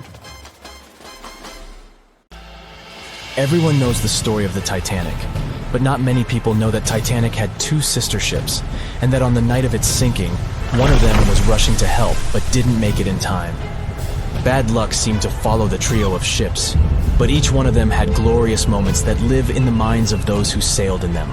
Keep on watching to discover a story of awe, ingenuity, and ill fate. And don't forget to click the subscribe button and turn notifications on to join us on the bright side of life. You know how the iceberg hit the Titanic, how the band played to the end, and how the whole tragedy unfolded, but before it happened, it would have seemed an impossibility for such a ship to meet the end it did.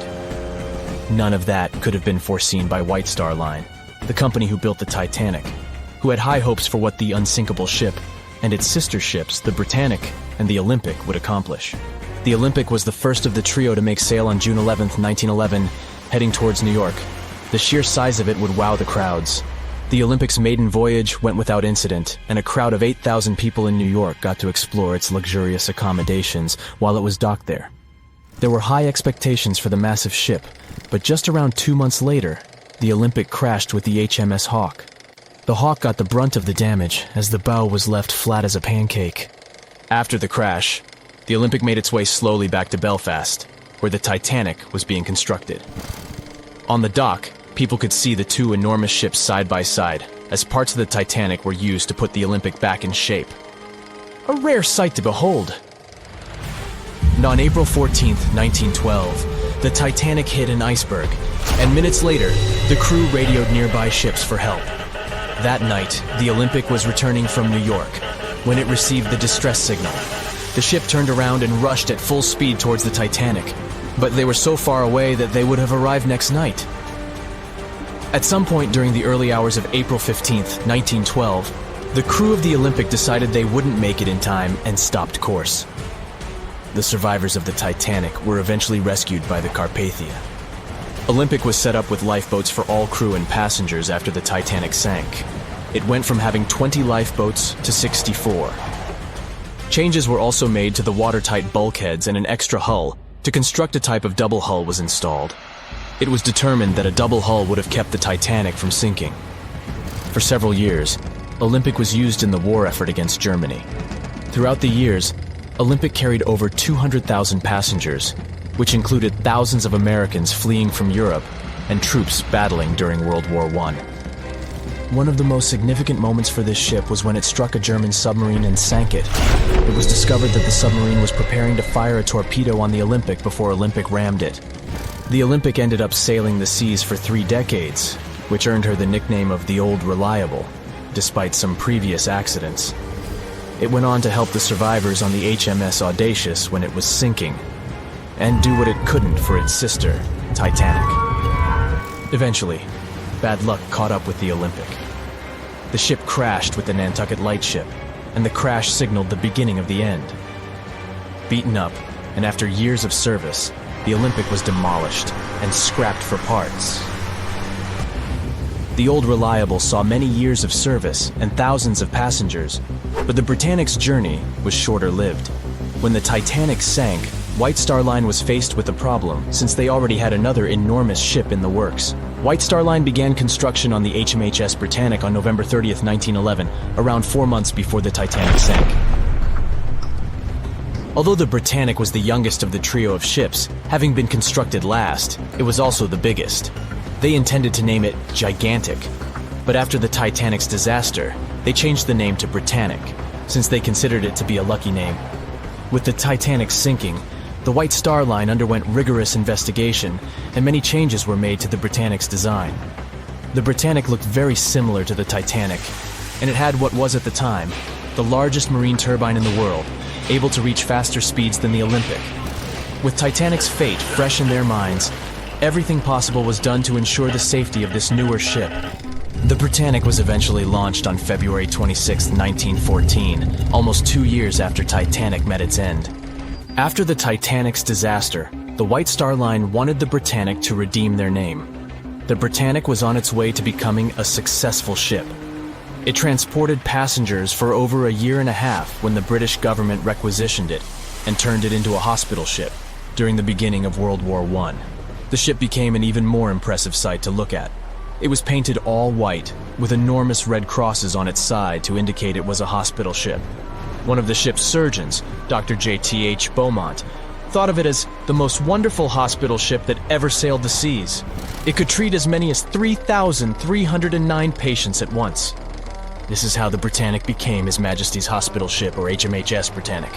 Though the sight of this magnificent ship must have put a smile on a wounded soldier's face or two, the Britannic didn't operate for long. Just a year after it was turned into a hospital ship, the Britannic was making its way through the Aegean Sea to pick up wounded soldiers, when it was struck by a loud explosion. The passengers didn't know what had happened, but headed to the deck to disembark. It is unclear what hit the Britannic, but the general consensus is that it was struck by a mine left by a German U-boat, though some still believe a torpedo hit it. The captain tried to move the ship to a beach close by, but the ship was sinking fast. In the desperation, against the captain's orders, several crew members launched lifeboats and disembarked. But since the ship was moving and the propellers working, the lifeboats were sucked and destroyed by the propellers. Though so much effort had gone in to ensure the Britannic was safer than the Titanic, whatever explosion occurred left the Britannic in the same dire condition as the Titanic in just 10 minutes. In a cruel twist of fate, it also sank in the ocean. Unlike Titanic's enormous death toll, only 30 people perished in the sinking of the Britannic, and over 1,000 survived. So many people survived because the accident happened in the morning, when the temperature of the water was warmer and the Greek island Kea was close by to offer help. In the end, the Britannic only sailed the seas for over 2.5 years. The bad luck that followed the Titanic and the Britannic and the accidents and demise of the Olympic was remarkable. But what was most impressive is that there was a woman who sailed on all 3 ships and survived. Violet Jessup was a crew member and nurse aboard the ships. She was there when the Olympic collided with the HMS Hawk in 1911 and disembarked safely. 2 years later, she escaped the sinking of the Titanic in lifeboat number 16, and she showed some women it was safe to board the lifeboats. You'd imagine that would be enough to keep her from ever getting on a boat again, but not for her. A few years later, she served as a nurse in the Titanic while it was used as a hospital ship. When the explosion occurred, Violet jumped overboard, was pulled under by the water, and hit her head on the keel but survived. Can you imagine her experience? She must have had nerves of steel. All in all, the trio of ships saw journeys of triumph and tragedy. Ill fate might have followed them, but all the survivors were left with incredible stories to tell. So tell us, Brightsiders, would you have liked to have seen any of these ships in real life? Let us know in the comments section. Don't forget to give this video a like, share it with your friends, and click subscribe to stay on the bright side. Back when it was built, the Titanic was one of the largest and most luxurious passenger ships, with high-class features like a grand staircase, a swimming pool, and a gymnasium. People thought it to be unsinkable because of its advanced safety devices. Its tragic sinking on its maiden voyage in 1912 proved it wasn't at all the case. It wasn't until 1985 that the Titanic's wreck was finally rediscovered using state-of-the-art sonar technology. Ever since, thousands of items have been recovered from the Titanic, many of them being put on display or sold for auction. Things like jewelry, a life jacket, a menu from the ship's restaurant, or even a sample square of carpet from the first-class stateroom have all baffled the public and told stories of the many on-board people. Scientists have even tried to come up with strategies to get the Titanic back up. Not because they want to put it up for display, but so it can be properly studied, and more importantly, to stop it from getting more and more damaged at the bottom of the ocean. Some have suggested filling the wreck with ping pong balls to make it float, while others even considered injecting it with 198,000 tons of Vaseline. Another creative solution was proposed, the idea of using a giant claw or scoop to lift the Titanic. Nobody came up with this device. Using 500,000 tons of liquid nitrogen to trap it in an iceberg that would float to the surface was also considered, but all these potential strategies had to be eventually let go, since the Titanic is way too fragile to ever be recovered. As the Titanic's iconic bow railings are in danger of collapsing, metal-eating bacteria continue to chew away at the ocean liner's wreckage. An undersea exploration company plans to gather data about the ship's deterioration in annual expeditions. They hope this will help them learn more about the Titanic, and also more about the ecosystem that shipwrecks create. The over 100-year-old ocean liner is also being damaged by deep-sea currents daily. Some experts predict that the ship could disappear in a few decades due to holes in its hull. The deck that passengers crowded on as the ship sank has caved in. The gymnasium near the grand staircase has also fallen in, and a 2019 expedition found that the captain's bathtub, which became visible after the outer wall of the captain's cabin fell away, is no longer there. Those annual expeditions also gather data about the creatures living at the site, including crabs and corals. Surprisingly, many species have only been seen there at the Titanic wreck, so scientists are curious to find out more about them. The most famous out of all these creatures is the Halomonas titanicae. It's a bacteria, and it was discovered on the wreckage of the Titanic. What's interesting about this creature is that it's able to thrive in extremely salty environments. It's also been resistant to several antibiotics, unlike other types of bacteria. It's probably because of this superbacteria that the deterioration of the ship's iron hull happened so fast. The expedition will also look at the debris field and its artifacts. On the site, there are still traces of little personal items like clothes and luggage. One of the most interesting stories about Titanic artifacts is that of the passengers' shoes. Most of the Titanic items that have been lost at sea deteriorated or disappeared completely. But not the shoes. They seem to be able to resist the harsh conditions. On top of that, the leather in most shoes is perfectly preserved, probably because of tannin, a substance used in the tanning process of leather. It helped the shoes resist the damaging bacteria found underwater. All this exploring might have gotten you all excited. If that's the case, I have some good news to share. You might even be able to join the expeditions. To personally explore the Titanic, you have to plan ahead and apply to be a mission specialist with OceanGate, the company responsible for the journey. However, this experience does come with a high price tag of $250,000. Despite the cost, this once-in-a-lifetime experience is in high demand because of the limited spots available. If you can afford the exploration, you will have the chance to collaborate with renowned specialists in marine biology, oceanography, the Titanic, DNA, and the deep ocean. Accommodations and meals on the dive support vessel are also included, as well as training and guidance from specialists before and during the mission. Lastly, you don't even need to bring your own gear, as the expedition equipment is included as well. Sure, ships have evolved and modernized over the years, and these days we have technology that is way better than that available on the Titanic.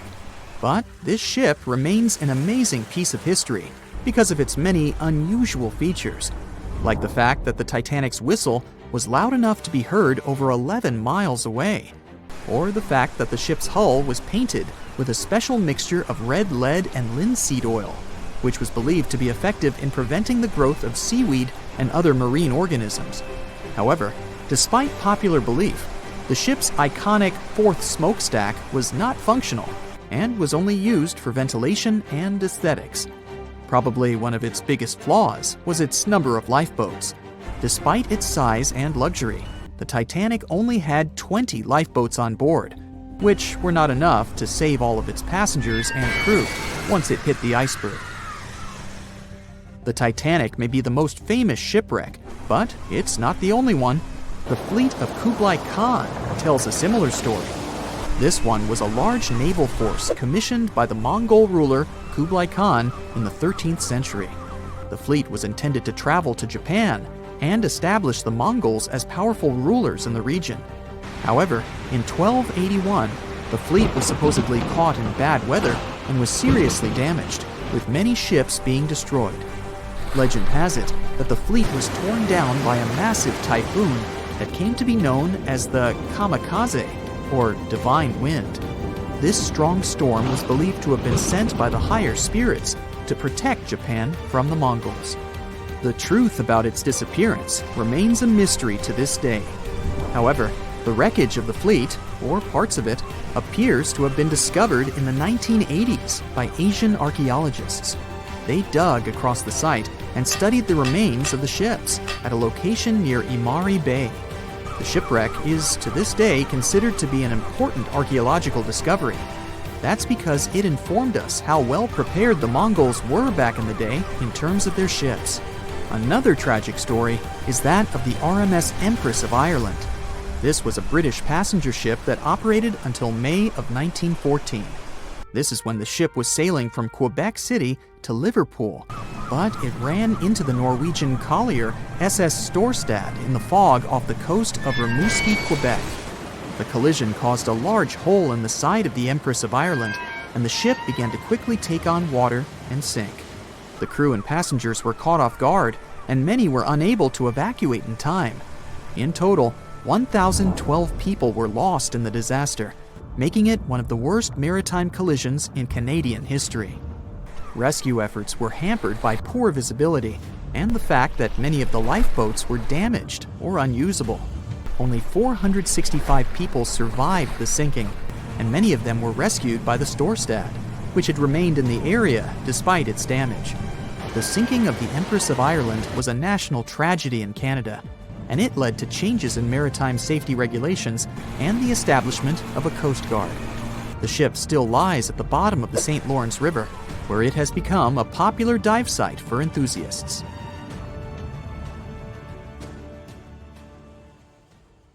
Titanic sank on April 14, 1912, and all of the passengers' belongings and ship's paraphernalia went down into the deep, dark waters with it. These objects patiently waited to be discovered until 1985. Titanic sank fast, and there seemed to be almost nothing left from the ship. Yet divers in small submarines managed to retrieve plenty of artifacts from the wreckage. If you wonder what those surprising items look like, hey, join me. A number of museums have collections of Titanic items rescued by divers or donated by survivors and their relatives. and some of those items are even sold at auction. So if you're ready to spend a pretty penny on an exclusive artifact, hey, why not?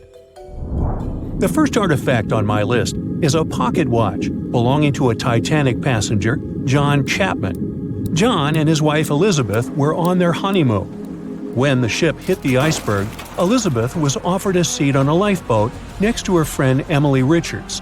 There was a problem, though. Mr. Chapman couldn't enter the lifeboat. Elizabeth turned to her friend Emily and said, "Farewell. If John can't go, I won't go either." Now, that's what I call true love. After a short time, the ship went under. If we step back and return to Chapman's pocket watch, we'll notice one more heartbreaking detail. Experts believe the watch stopped around the time the ship finally submerged. Do you remember the iconic scene in the Titanic movie where the ship's band continued to play while the ship was sinking? The violin, played by the real musician, was sold in an auction for $1.7 million in 2013. They say the band played "Nearer My God to Thee" as the ocean liner sank. Since we started talking about the band, we might as well shed light on a piece of music found on the ship. It was the song "Put Your Arms Around Me, Honey." Considering the fact that paper gets ruined almost instantly when it meets with water, it's a miracle to see those documents. Another saved paper document is the lunch menu. The first-class passengers wore their beautiful dresses and enjoyed their meals without knowing that it was their last lunch. This unique item was auctioned for $122,000. Meals were offered based on class. For instance, a first-class passenger would eat roasted turkey with cranberry sauce, spring lamb, or baked haddock. In comparison, a third-class lunch consists of stuff like rice soup, fresh bread, roast beef, and brown gravy. There were also cabin biscuits, which the passengers would eat to diminish seasickness. It wasn't just the menu. A VIP ticket was also retrieved. The ticket number is still readable, 1342. Number 5 is Edwardian perfume samples. A chemist named Adolf Saalfeld stepped onto the Titanic with various perfume bottle samples. Why did he bring these samples with him? Well, Saalfeld planned to open a fragrance store in America. 61 vials of perfume sank with the ship. Luckily, their owner managed to survive and get there safely, but his samples sank and were only rediscovered some time ago by the divers. When we accidentally drop a plate, it usually shatters into pieces. Now, there's a question. Do you think an unbroken plate can be recovered from Titanic? The answer is yes. Original White Star tableware is proof. Apparently, each class of passengers didn't just get different meals, but was also served with different types of plates. The retrieved plates have a green and brown floral motif. The edges have a gold rim, and there's a logo in the center. By the way, they're sold at auction, and you can find them online. Let's carry on with touching personal stories. The love story of Rose and Jack that we see in the movie is fictional, but the ship surely witnessed many romantic tales. Here's a love letter to prove this. The messages tell us a story about how life was on the ship during the last few days. It was written by Kate Buss on April 10th. She mentioned how seasick she felt and other things, such as she was supposed to go to dinner in a half an hour. This letter wasn't the only letter divers took to the surface. For example, there's the letter Esther Hart wrote to her little daughter Ava. It was sold at auction for £119,000. This letter is probably the last letter written on board, since it was completed only 8 hours before the tragedy. The letter is not that damaged because it was in the pocket of Esther's husband's coat. Another letter we can mention is Dr. John Simpson's letter. Those words were the last words that he wrote to his mother. Let me introduce you to Edith Rosenbaum. She was on the ship with her lucky toy pig. Edith had been severely injured in an accident before she sailed on the big ship. The toy was a present from her mother as moral support for her recuperation process. It was actually a music box in the shape of a pig. Edith used it to calm frightened young people in the same lifeboat. The next item on the list is the scout whistle of Lillian Winifred Bentham. She was a second-class passenger. On that terrible night, Lillian was in her stateroom. She didn't believe that the Titanic could sink. After all, it was the unsinkable ship. Her friend came to her and convinced her to hop into a lifeboat. Only then did she realize how serious the situation was. Moments later, she saw the ship break into two parts. As the lifeboat floated into the night, Lillian saw a crewman who was also rescued. Without a second thought, she wrapped the man with her fur coat. It was freezing, so she probably saved the man's life by doing that. The young man wanted to thank her for her kindness, so he gave Lillian a scout whistle. It was the whistle he used throughout the night to call for help. This pair of white gloves is one of the rarest artifacts recovered from Titanic. These cotton gloves belong to a gentleman. The owner's identity is unknown. Fabric can't last underwater for decades, but these gloves look fine, and you can still see the fine detailing and elegance. An alarm bell has also been found. Yes, that's the famous bell, the one that rang to warn people about the iceberg. Frederick Fleet and Reginald Lee were on lookout duty the night of the accident. Both of them survived. Fleet was the one who saw the iceberg before the ship struck it. What's ironic is that Fleet and Lee didn't have access to binoculars. They were stored in a locker in the crow's nest, but the key to the locker was in the pocket of a crew member who was reassigned to another ship at the last minute and didn't leave the key. They could have seen the iceberg sooner if they had had pairs of binoculars. If they had had it, the Titanic could have gotten out of the way. Divers discovered not just belongings of passengers or the crew, but also pieces belonging to the ship itself. Our next artifact is the Grand Staircase. Some parts of this iconic structure are recovered from the wreck. Turns out that this staircase became a meeting spot among first-class passengers.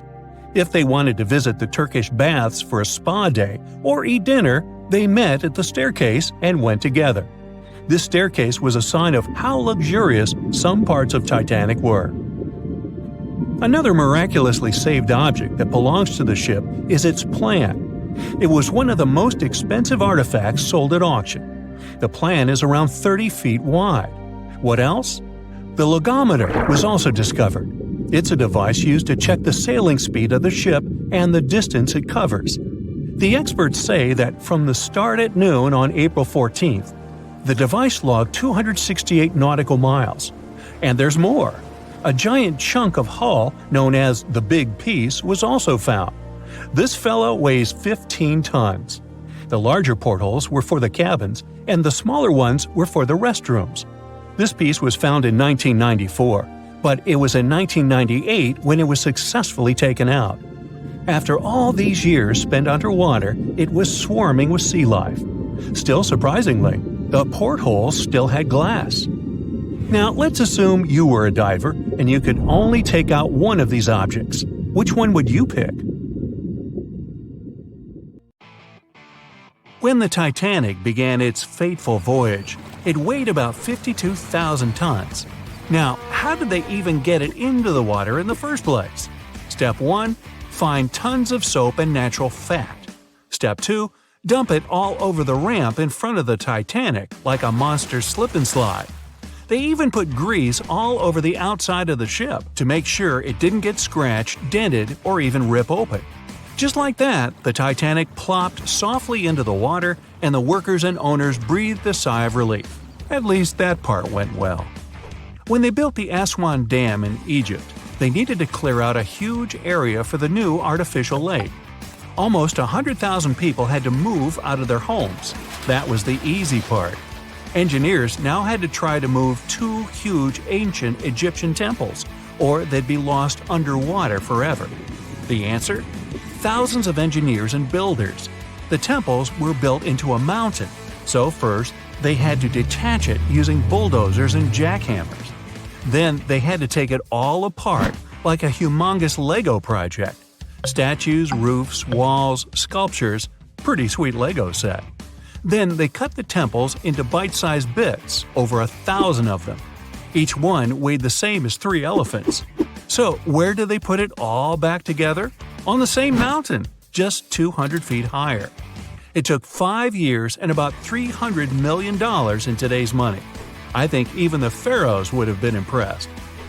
Now, say you're thirsty, so you grab a glass of water. But where does that water come from? In Saudi Arabia, it comes from salt water. You just need to get the salt out, no biggie. That calls for an evaporator.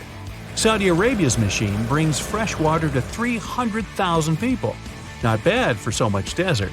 The evaporator weighs 5,000 tons, and it's pretty big, like 10 basketball courts big. They hired a special ship to bring it from Vietnam to Saudi Arabia, but even that was too small. After making the ship a little bigger and making a successful cross-continent journey, the evaporator finally touched down in the Middle East.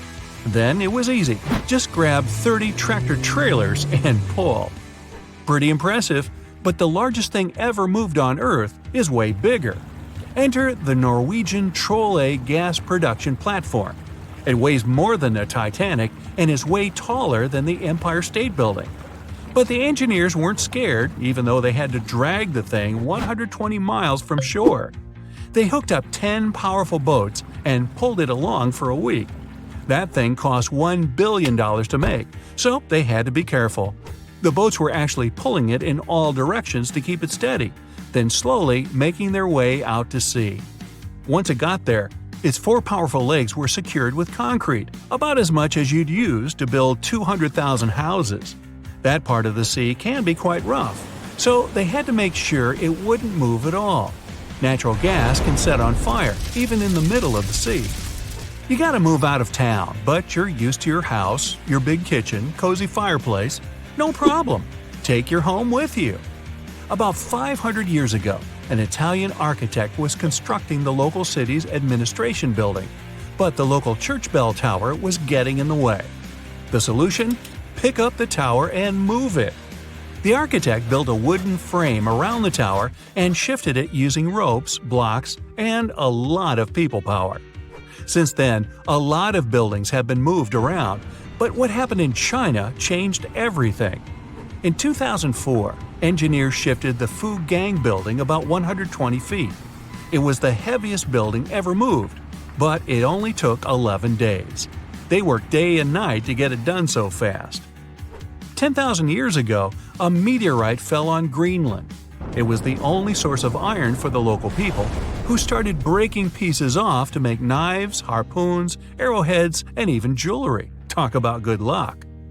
Over time, the locals split the meteorite, named Cape York, into a bunch of pieces. Arctic explorer Robert Peary wanted to bring the biggest piece back to the U.S. So, how do you move 30 tons of space rock without trucks or paved roads? Plus, it's 1897 and freezing cold. It took 3 years, but he did it. He ended up building a railway with a special platform to pull it to the nearest shore. It was the first and last railway in Greenland. Perry sold the meteorite for $40,000. Today, that would be about $1 million. In 2012, artist Michael Heiser erected a 340-ton boulder over the entrance to the LA County Museum of Art. It was called Levitating Mass. Installing it was easy. Getting it there, not so much. They had to use a 290-foot trailer and 6 different trucks. They only drove at night 100 miles through 22 cities. The most insane part, it ended up costing $10 million. The Swedish ship Vasa, built about 400 years ago, was almost a celebrity. People were amazed by its size, beautiful decoration, and gold sculptures. First time out to sea, it sank. Why? A gust of wind. Oops. Anyway, about 80 years ago, they decided to pull it out. One plan was to fill it with ping pong balls and freeze it in a block of ice. But instead, they just tied some ropes around it and used 18 lifts to drag it along the seabed to a shallow area. From there, it was pretty easy to lift it out. It was mostly made of wood, not much metal. The ship survived quite well because of the cold seawater and even floated by itself. The shuttle Endeavour flew 25 missions into space, and in 2012, NASA decided it deserved a break. Its retirement home would be the California Science Center. The massive shuttle was loaded onto trailers and driven through LA at the amazing speed of 2 miles per hour. It was the first and probably last time that a spaceship would drive through a big city. They had to clear a pretty big path and ended up chopping down a lot of pesky things like lampposts, traffic lights, power lines, even over 400 trees. But don't worry, they raised a lot of money from the whole thing, enough to plant over 800 new trees. The Statue of Liberty wasn't built in the USA. It was built in France. After 9 years of hard work and a serious amount of copper and iron, she was ready to be given to the United States as a token of friendship. Sending it by mail would take way too much bubble wrap, so they decided to ship it instead.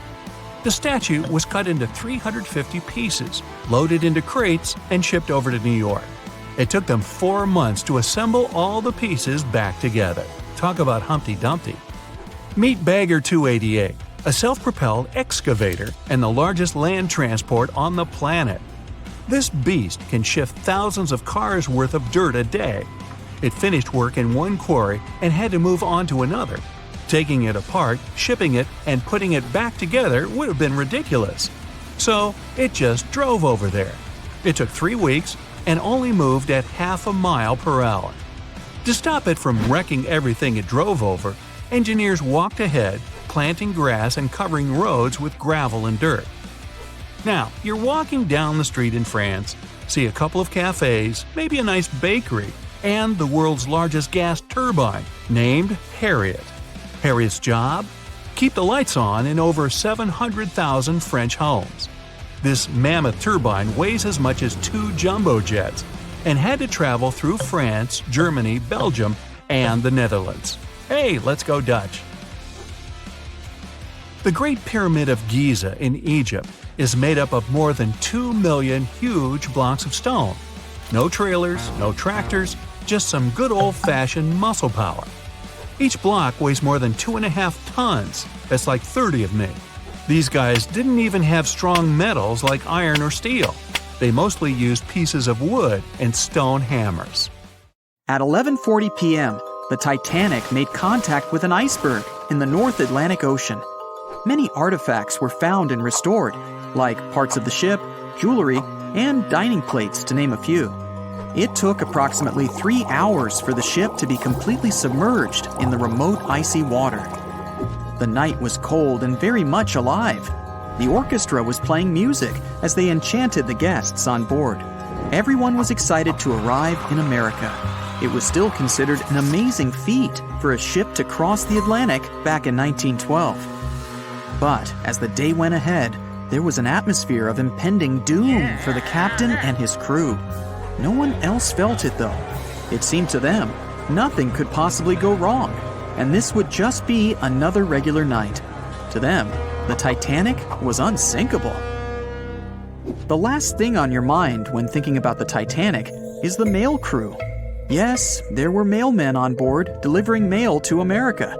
It may seem like a pretty mundane occupation, but there was a very tough test to pass in order to be accepted on board. And only a few top candidates would qualify, and those few would get shortlisted and accepted. John Starr March, an American, was one of these mailmen earning between $1,000 to $1,500 a year working on the Titanic. Back in 1912, this was considered to be a lot of money. They were not officially part of the ship's crew, since the mail crew was placed near the third-class quarters. But given their influence and resistance, they were eventually moved and given a private dining area. March got this job since he needed the money to support his family. He found a perfect way to earn some big bucks, working on a large ship traveling across the ocean. He was 51 at the time and came from New Jersey. Sadly, he was on board when the ship sank and didn't make it. But they recovered a pocket watch that gives us a little insight into what happened that fateful evening. It's a gold case engraved with filigree and had a caption saying it was made by the Elgin National Watch Company. On the surface, you'd think this would just make a pretty cool antique sitting over the fireplace, but there are some unusual details about it. There are obvious signs water seeped beneath the glass, and the black arms of the watch indicate the time to be exactly 1:27. It leaves us wondering why the clock stopped at this precise hour. What was the owner doing? The mail clerks were operating a fully functioning and efficient mail sorting facility on board the Titanic. This wasn't something you'd come by often on a cruise ship, since typical ocean liners use closed mail bags to transport the mail from one port to another. But the mail sorting facility on the Titanic allowed passengers to send out postcards whenever the ship docked in transit zones in Ireland and France. According to reports, people started heading back to their rooms at around 11 p.m., but some of them were still hanging around and enjoying their night. The 5 mailmen were celebrating a colleague's birthday in their separate dining room. 5 minutes before impact, crew members spotted the iceberg and rang the bell 3 times as a warning that something was ahead of the ship. They gave orders for the Titanic to move left, or, as they say in the biz, hard a starboard, to make the engines reverse. It was not enough to avoid the great impact. At 11:40 p.m., the Titanic struck the iceberg, and disaster erupted on the inside. Not just water seeping in and ultimately sinking the ship, but panic and chaos among the passengers and crew members. Captain Smith reached the deck and was informed that the Titanic had hit an iceberg. And at the same time, the mailroom began filling with water. We know that the 880-foot ship was completely submerged at around 2:20 a.m., with 706 survivors. The time between the impact and the sinking was really eventful. At midnight, they started getting the lifeboats ready for the passengers to evacuate. Orders were given for women and children to board the safety boats with some crewmen to guide and operate them. The problem was that the 20 safety boats available could only host 1,178 people out of the total of more than 2,200 passengers on board. March and his colleagues began sorting out the mail. There was chaos in directing and ordering around. With each second passing, icy cold water was filling the ship. 15 minutes after midnight, Captain Smith ordered his crew members to send out a distress signal. Even though SOS was established earlier than the Titanic, many others used CQD. The CQ stands for General Call, and the D is Distress. The Frankfurt was too far away to help, even though it was one of the first to respond. Even the Titanic's sister ship, the Olympic, responded, but it also was too far away. At 12:20 a.m., the Carpathia received the urgent message and redirected from its original course to help them out, even though they were 58 nautical miles away. Although this was some relieving news, the water kept seeping in at an alarming rate. It wasn't easy to keep everyone calm, knowing that the ship could be underwater in a matter of hours. At this point, many passengers were already on board the safety boats, waiting to descend into the water. The musicians on board began playing music for the ones still waiting. At first, they were playing in the first-class lounge, and then they moved to the deck. There's a debate on how long they were playing for, and what song it was. None of the musicians made it out. The 5 mailmen on board were also doing their duties while the ship was sinking. According to a ship officer, the mailroom was already covered in water above the ankles, and the mailmen were busy trying to save as much mail as they could. March was one of them. There were bags of mail floating around. They started with the registered mail. Witnesses of the Titanic sinking reported the mailmen were putting bags of mail on the deck to keep them from getting wet until help arrived. They also mentioned bags of mail were floating about in the freezing water. It wasn't until 12:45 a.m. when lifeboat number 7 on the left side of the ship was lowered onto the water. Even though it had room for roughly 65 people, only 27 people were inside. Many of the safety boats carried fewer passengers than their maximum capacity allowed. The crew were worried that the boats would capsize if so many people were on them. Some reports suggest that some people even refused to board the safety ships, sticking with the claim that the Titanic was unsinkable. At the same time, they fired up one of the 8 distress rockets in the air, but it didn't get them any help. At 12:55 a.m., the second and third safety boats were descended to the waters with 2 male passengers jumping on board. 5 minutes later, another safety boat was lowered with around 39 people. At this point, water entered the base of the grand staircase. In the next 20 minutes, More safety boats were lowered, most of them underloaded. Still no help. The Carpathia was still on the way.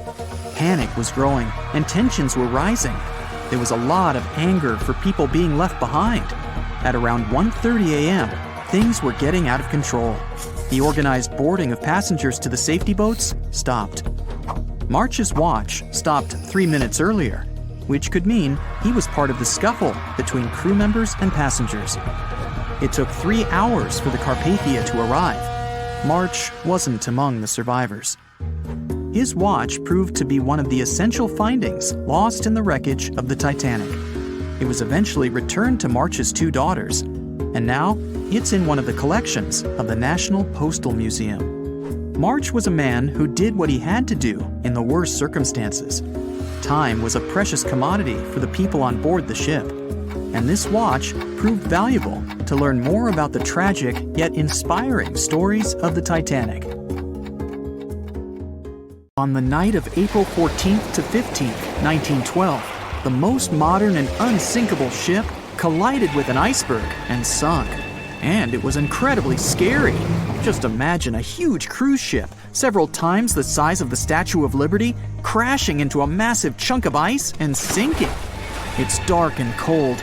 All you can hear is the rumbling and grinding of breaking metal and wood. All that surrounds you is the icy waters of the endless Atlantic Ocean. There's almost no connection with the outside world. There are no phones or internet. Nobody else on the whole planet knows that the ship is sinking. It's a real nightmare. But the most shocking thing is that the people who were on the Titanic that day didn't panic.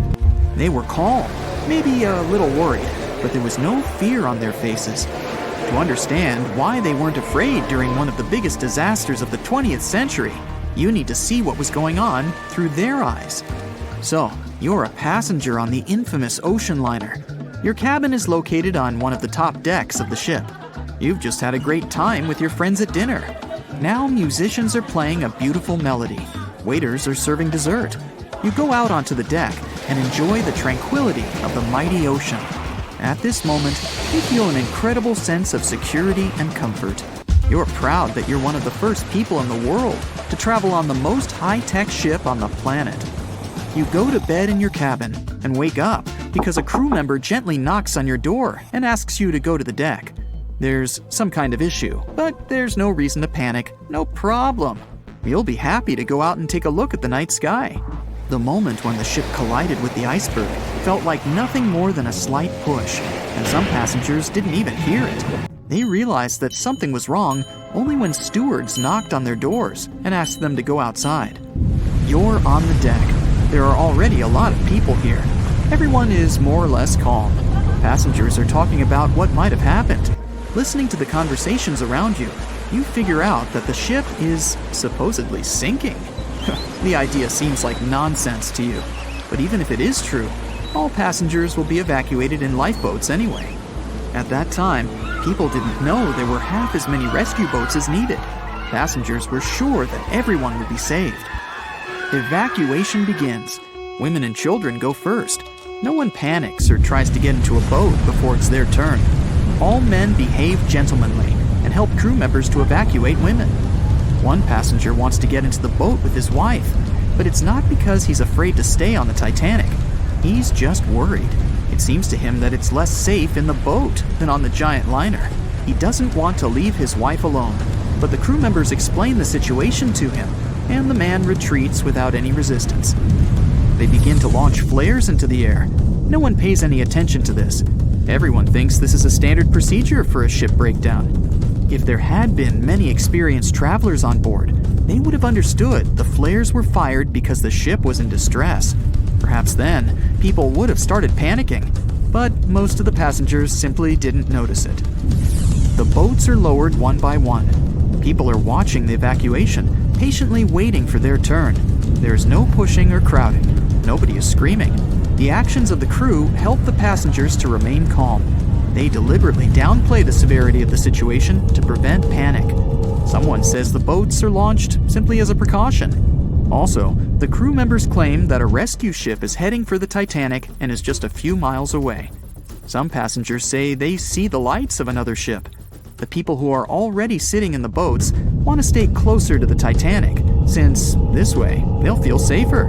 Many passengers simply don't want to believe that something serious is happening. Even when they're told the ship is sinking, they refuse to admit it. How is it possible that the unsinkable ship can sink? But this is how the human mind works. In extreme situations, it refuses to believe that something bad is going to happen now. You don't even want to think about it. One of the passengers says that it seems to her that the danger is exaggerated. She claims that all people will return to the Titanic at any moment. Some passengers are afraid, and still, they don't want to leave the ship. Warm cabins and the safest ship in the world are here. The alternative is the ice-cold ocean and small, unstable rescue boats. Someone refuses to leave the ship because they can't find their baggage. Some passengers carry all their belongings with them. They don't want to leave them on the sinking ship. There are many immigrants on board, and some of them don't even understand English. The crew members can't explain to them what's happening. These passengers misunderstand stewards' instructions during the evacuation. They can't figure out the inscriptions on the evacuation signs. Many passengers are sure there's been some kind of breakdown in the engine compartment. The problem will be solved soon, and the Titanic will continue its journey. People only start to realize the ship is going down when it begins tilting forward, and its rear part starts rising above the water. That's when those around you start panicking. Some jump into the water, others climb into the lifeboats without waiting in line. But in general, there's no chaos and hysteria. And this is despite the fact that there are about 1,500 people on the ship. Scientists claim that some of them never even left their cabins. Those people refused to leave their stuff behind and didn't believe that something serious had happened. During the evacuation, the orchestra is playing. This helps people to keep their cool. They hear music, and it seems to them that everything will be fine. The music keeps playing on the Titanic almost until the very end. At about 2:05 a.m., the crew lowers the last boat with passengers. 15 minutes later, the ship goes underwater. Even after the tragedy, the surviving passengers can't really understand what's happened to them. They remember boarding the boats and moving away from the huge vessel, and they won't forget seeing it go under the water. But even after a while, they still can't realize what a terrible catastrophe they've just experienced. Sometime later, people began to write books about those fateful events. They made documentaries and feature films. The news about the Titanic was in every newspaper. It spread all over the world. In any description of that day, the tragedy looks like a terrible disaster. But those who were there admit they didn't feel all-consuming dread. They just couldn't believe what was happening that day. The tragedy of the Titanic might seem more terrible for people who heard about it than for people who experienced it. Many people around the world refused to go on board large ocean liners after the catastrophe. They were afraid of what could happen to them. At the same time, a lot of passengers who survived on the Titanic continued to travel by other ships. There was a woman who survived 3 shipwrecks, including the Titanic, and she still continued traveling. And what if people tried to raise the Titanic from the sea floor? This happened many years after the shipwreck. Then, the $5 million operation failed. Nylon slings were attached to a large part of the sunken ship. The other ends of the slings were connected to diesel engines. For the entire operation, a mini-submarine was used. A piece of the Titanic, weighing 21 tons, was being pulled up when one of the slings tore. And then, one by one, the other cables began to snap too. The huge piece of the ship fell back to the seafloor. By that time, the participants of the rescue operation had run out of food supplies. And since the nearest shore was quite far away, they decided not to give it another try. The year was 1854, and the SS Arctic, the fastest passenger liner of its time, set out to cross the Atlantic. As it sailed through the misty veil, it slowly disappeared into the unknown. The Collins Line, an American shipping company, was started in 1818 and only began seriously trading in the transatlantic by 1835. Its steamships crossed the Atlantic from Liverpool to New York within just 10 days. Doesn't sound like a great speed today, I know, but back then, the same thing took other ships several weeks. Light on the water with their wooden hulls, powering through with a strong steam engine. Those steamships were the favorite choice for many high-profile people. What could go wrong with such an advanced ship, they thought. This reminds me of some other ship everyone believed to be unsinkable. But anyway, back to the Collins Line. It grew to be a serious contender on transatlantic routes, with only one other competitor, the Cunard's Line.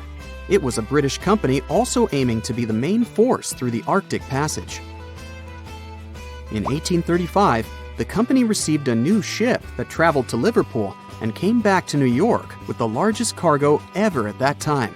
From then, the Collins Line was steadily growing. It seemed like there would only be future successes for it.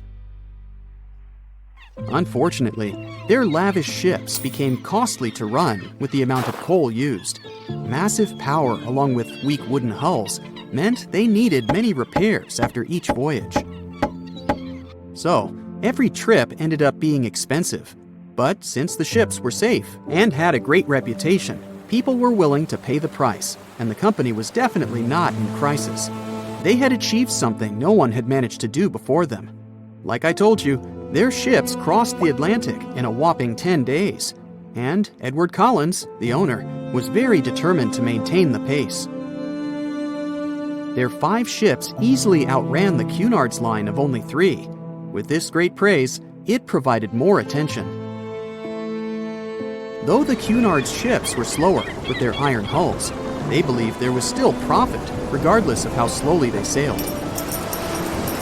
Among Collins' ships, the Arctic, the third of them to be launched, was the largest, reaching 284 feet long, with 2 side-lever steam engines, each with 1,000 horsepower. The paddle wheels made 16 revolutions a minute when at full speed. At the time of its launch, the press called it the most stupendous vessel ever constructed in the United States. But glamour and fame couldn't avoid what would come next. On the 27th of September, the Arctic was on its journey from Liverpool to New York, continuing a speed pace through the thick fog. It's possible that by that moment, after 4 years of record-breaking trips, the crew became overconfident with their sailing and the ship. Going only 50 miles from Newfoundland, they carelessly continued through the fog with no radio contact, sonar, or any other form of identifying objects, equipped only with Morse code. A smaller ship, the SS Vesta, which operated as a fishing vessel, often worked around Newfoundland. It was passing through the same path as the Arctic and crashed into its side. Shocked by the collision, the captain of the Arctic offered help to the much smaller Vesta, but it was soon clear that the damage that seemed minor on the Arctic was far worse. Beneath the waterline, a hole was letting water into the hull. The cost of the much faster wooden hull now seemed less valuable. They steered toward land, trying to plug the holes, but they weren't doing so well, and the seawater continued to pour in, filling up higher and pushing the ship down. And finally, once the engine room was full, it put out the boilers, taking away the massive power the Arctic was once legendary for. They moved slowly until coming to a complete stop. The ship continued to sink, and the order was to abandon it. At the time, maritime law allowed for the Arctic to carry only 6 lifeboats, only capable of saving 180 people. The crew and some of the passengers managed to push their way aboard and took most of the seats on those boats. Things were pretty wild, and everyone forgot about their manners, not letting the ladies and the youngest ones board first. It took 4 hours for the Arctic to sink. 150 crew and 250 passengers were on board. Those that weren't able to find a lifeboat made a desperate attempt to build their own rafts from parts of the ship. 2 days later, only 3 boats made it safely to the shore. The other 3 were never found. Believe it or not, the rescue party also saved some people that had been clinging to the wreckage for 2 days. Unlike the crew, the captain went down with the Arctic, but amazingly survived. He would be only one of 85 people that made it out of the 400 on board. When the news arrived 2 weeks later, the public responded with great sadness to the losses. Great anger soon followed towards the poor safety measures and the crew. the press published demands to change the laws for more lifeboats. It only made sense to have enough for every person on board a ship. But they ignored those requests. This neglect would lead to more disasters in the future. Enough lifeboats would only come into maritime law some 60 years later, after the disaster of the Titanic. Edward Collins' wife and 2 children were also aboard the ship and didn't return. He was heartbroken, but didn't stop running his business. The Collins line still had a reputation to uphold, the biggest, fastest, and most luxurious on the Atlantic. Edward Collins would now build an even better ship than any other. It was named the Adriatic, and it was the largest ship in the world, 354 feet long. With 2 alternating steam engines that had never been built of this size. These steam engines at the time were at the height of engineering, though today you can only see them in models and toys. With the new addition of 2 masts, the Adriatic would also be able to sail if needed. Luckily, they made some lessons from the disaster of the Arctic. But before their new ship, the Adriatic, was built, another disaster had occurred. The sister ship of the Arctic had also sunk. They believed this second ship was desperate to stay in front of the Cunard's line and hit an iceberg somewhere during the race. This weird contest took the lives of 141 people. The desperation of Collins and his weakly built hulls pushed the company towards bankruptcy in 1858. The newly built Adriatic, costing over $1 million, had only made 1 voyage in the end. And even that voyage was considered a disaster. The ship collided with a tugboat. It still managed to finish its maiden voyage at a suitable time. After the company had gone bankrupt, they had to sell the ship for only $50,000. They removed the great giant engines, replacing them with only sails. Although it was once the greatest ship on the high seas, it was only 30 years later until it was abandoned, labeled irreparable, and anchored in a river. The other remaining ships were also sold and only used for parts. Edward Collins left the industry altogether, seeking work on dry land instead. As the Collins line was no longer in the mix, the Cunards would grow in strength. Without competition, they would win the Blue Ribbon for the next 30 years, and 180 years later, after producing hundreds of ships. They still have a constant presence on the seas as they provide transatlantic crossings, world voyages, and leisure cruises. To this day, the Cunard line is the only one to run ships between Europe and America, and it's great proof that it's not always the fastest that's the best.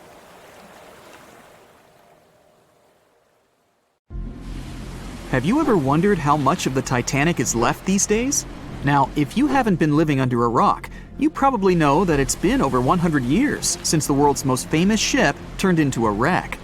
The RMS Titanic, the world's largest sea liner from the beginning of the 1900s, sank during its maiden voyage, just a few days after leaving port. The ship struck an iceberg on April 14, 1912, taking down over 1,500 passengers of more than 2,200 who were on board the liner at that time. As shocking as this may sound, the Titanic took over 3 years to be built and only 3 hours to sink. And if it were today, the ship would have cost over $210 million to be made. It was last seen on the surface of the Atlantic at 2:20 a.m., and for many decades, that was the last time people saw it. It wasn't until 1985 that the whereabouts of the ship were discovered by oceanographer Robert Ballard, and some parts of the Titanic became visible once again. One of the first discoveries made by Ballard's expedition was that the ship was indeed torn in half before sinking. The early exploratory missions to the part of the ocean floor where the Titanic now lies could only see the hull and the deck of the ship. According to Ballard, the main purpose of these missions was to understand how to preserve the ruins from deteriorating. Another goal was to recover the huge number of personal items scattered along the seabed. The explorer later said the view down there was as shocking as it was emotional. In the field of debris around the wreck, the oceanographer discovered plenty of small objects and personal belongings. many of which he brought back to the surface. There were shoes, some fancier than others. There were pieces of clothing that belonged to crew members. And there were huge propellers. If on the surface they gleamed and shined, on the ocean floor they were embedded and devoured by sand. Ballard pointed out that the area where kitchenware was scattered measured more than a mile in length. There were enough plates, pots, and pans to fill up an entire industrial kitchen. For the first time ever, 3D animation footage reveals exciting images. The simulations show the Titanic's evolution from when she first set sail in 1912 until the state of her ruins today. But simulations weren't enough for deep-sea explorer James Cameron, who envisioned traveling to the heart of the wreck for the first time ever in the history of the ship. Yep, the same James Cameron who happens to be the director of a very famous movie about the ship. He has now dived 33 times to visit the wreck of the Titanic. Here's some fun trivia for you. The director says that his true passion has always been the ocean, and that ever since he was a kid, he wanted to study the sea. Directing, let's say, just happened to be his day job. And when the possibility of directing Titanic appeared, he said yes, just so that he could go and check out the ruins of the ship in real life. Now back to the wreck. According to James Cameron, it wasn't enough for researchers to access only the exterior of the ship. They needed to go inside, analyze and photograph what was left of the pompous interiors of the world's once biggest sea liner. Cameron piloted an innovative robot vehicle equipped with cameras. It helped the man to reveal spaces in the Titanic that no one had ever seen before since the ship touched the bottom.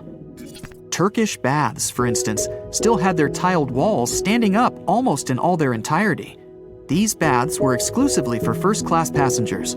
They were located right next to the swimming bath and the third-class dining room, and were designed in the Moorish style. People resting there could get heating blankets and ask waiters to bring them anything they needed. If the pictures from before the disaster were astonishing, they carry a different kind of wow factor now, when everything you see in them is hidden underneath the surface of the water. Another shocking discovery was the ship's mast. If we look at the Titanic in its pre-sinking glory, the mast calls much of one's attention. Located on the bow of the huge ship, the mast held together the transmission cables for the Marconi system, a system of wireless telegraphy. That's also where the British merchant flag the Titanic flew was located. The mast stood at the height of a bit more than 100 feet and was equipped with a crow's nest. Nowadays, the mast is unrecognizable. Attacked by corrosion, it collapsed.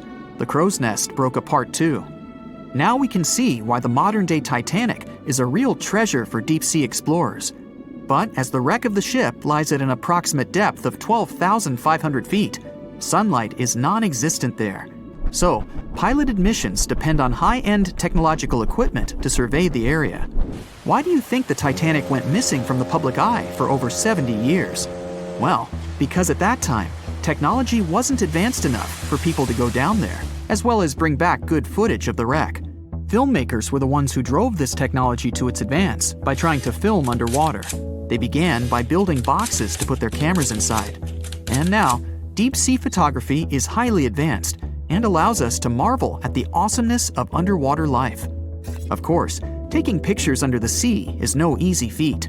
For one thing, to withstand that crazy underwater pressure, submarines need to be really strong and have thick walls, no thinner than 11 inches. Plus, explorers need to understand how to film and photograph when there's almost no light around. There was another thing that made documenting the Titanic even more difficult. When the wreck of the ship was rediscovered by scientists, it was covered with red-colored rusty bacteria that made it even harder to take good pictures. As it happens, the color red does not reflect well underwater, which is unfortunate for photographers. For this reason, human-operated vehicles that go down to tour the ruins are equipped with powerful lighting devices. When you see some parts of the ship from afar, they look as if reddish-brown wax has been dripping all over the Titanic's ruins. But in reality, these icicle-shaped structures are colonies of microorganisms. When the ship sank, it brought down with it an enormous amount of bacteria that hadn't existed at the bottom of the ocean before. But now, these bacteria, together with the extreme conditions at the bottom of the ocean, have turned into a disastrous combination for the ruins of the ship. These red colonies of microorganisms actually feed off of iron and steel, which is basically all that is left of the Titanic. One kind of those microorganisms are bacteria called Halomonas titanicae. They can eat up to 220 pounds of iron per day. This makes the Titanic a colossal food source for them. There have been lots of speculations regarding the life expectancy of the ship's wreck after researchers discovered this bizarre rust. But according to Cameron and his research team, the Titanic isn't going to disintegrate anytime soon. In one of the latest expeditions down to the wreck, a piloted vehicle was funded to identify specifically one stateroom. It belonged to a very important passenger, Sir Benjamin Guggenheim. Yes, just like the museum. Guggenheim was the son of a mining magnate and a member of the elite group that boarded the transatlantic journey of the Titanic. Born in Philadelphia, Guggenheim was traveling back home to the US. But, as we all know, he never made it to his final destination. For the price that ranged from 400 to 800 pounds back in 1912, the equivalent of 84,000 pounds nowadays, one could book accommodation that was called a stateroom. Staterooms on the Titanic were the most luxurious kind of first-class rooms. They were located on the B or C decks and were decorated in more than 11 different styles, ranging from Jacobean, Georgian, Italian Renaissance, and the list goes on. These rooms were filled with carved paneling and marquetry made from exotic and rare kinds of wood, such as mahogany, oak, and so on.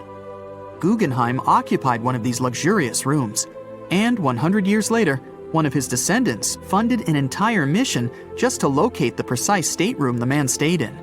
This expedition turned into a documentary for National Geographic, and they did manage to identify which stateroom was Guggenheim's, so kudos for them. On April 10, 1912, the RMS Titanic set sail from England. But this wasn't the launch of a regular ship. The Titanic was the largest liner ever built at the time. It was 882 feet long. That's nearly the size of 3 soccer fields. And measured from the hull to the top of the smokestacks, the ship was an impressive 175 feet tall. That's the size of a 17-story building. Deemed unsinkable, it took 3,000 workers almost 3 years to build. But a mere 4 days into its very first voyage, at 11:40 p.m., the ship collided with an iceberg and was lost beneath the waves of the Atlantic Ocean. It took the liner only 2 hours and 40 minutes to sink.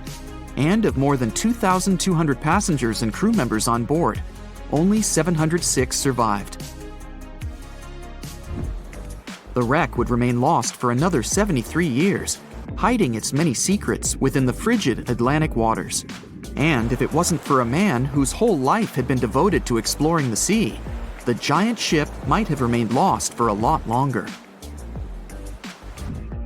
That man was Robert Ballard. As a child, Ballard was obsessed with the ocean. This fascination started when he was just 12 years old. That's when he watched a film adaptation of Jules Verne's science fiction novel, 20,000 Leagues Under the Sea. It had everything to spark a young person's imagination, from adventure and strange creatures to a powerful underwater vehicle called the Nautilus.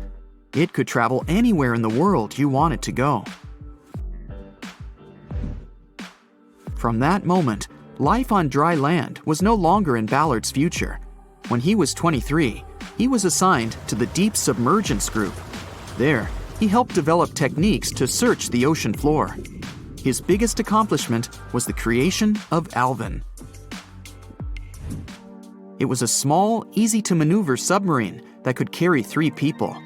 It also featured an external mechanical arm designed to gather underwater samples while the crew remained safe and dry inside.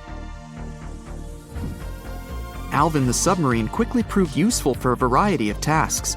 For example, once it was used to track down an aircraft that had crashed into the sea. But the vessel experienced a series of setbacks. In one case, it was attacked by a swordfish, which caused the submarine to resurface quickly. The swordfish, still stuck in the outer skin of the submarine, became that night's dinner. And in October 1968, the submarine was being lowered into the water when the cables holding it snapped, sending it careening into the ocean along with 3 crew members on board. And because the small vessel was still open, it immediately filled with water and quickly began to sink. Luckily, the crew managed to escape, but Alvin was gone. Bad weather hampered multiple attempts to recover the vessel. It wasn't until the following year that it was finally returned to the surface. In time, Alvin would be improved. Its hull would be strengthened by titanium, giving it a higher depth rating, thus making it even better suited for ocean exploration. The specialized submarine would come in handy in many of Ballard's 100-plus expeditions. The man was one of the first to explore an underwater mountain chain called the Mid-Atlantic Ridge in the Atlantic Ocean. And when he found thermal vents in the Galapagos Rift in the late 70s, he also helped discover and document the process of chemosynthesis. That's a complicated chemical synthesis of food energy by bacteria. But his biggest discovery was still to come. Ballard claimed he'd never been a Titanic fanatic, but he eventually became obsessed with finding the ship after watching other explorers try and fail.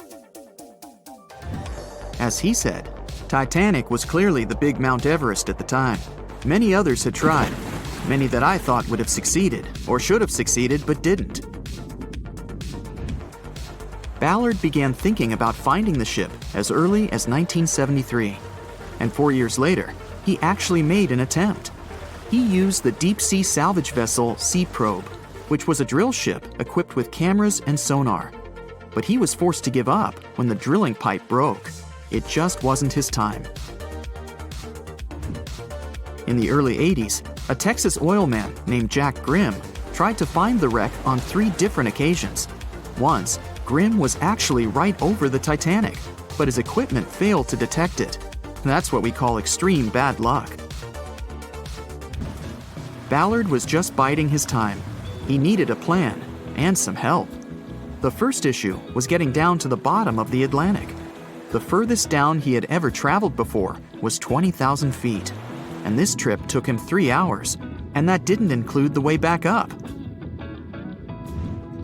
Ballard knew he could use Alvin, already enhanced with a titanium hull to withstand the pressure of the ocean. But he also needed something that didn't require him to actually go down with it. An unpiloted remote-controlled submarine would be ideal. But first, he would have to create one. He reached out to the authorities, hoping they would provide funding for his project. And though officials had no interest in the Titanic, they were willing to help. But there was a catch. Ballard had to first focus on tracking down 2 submarines, the Thresher and the Scorpion, which had sunk to the bottom of the Atlantic Ocean in the 1960s. The authorities were hoping to study them to find out why they had sunk in the first place. They also wanted to know if they could be recovered or if it was safe to leave them on the ocean floor.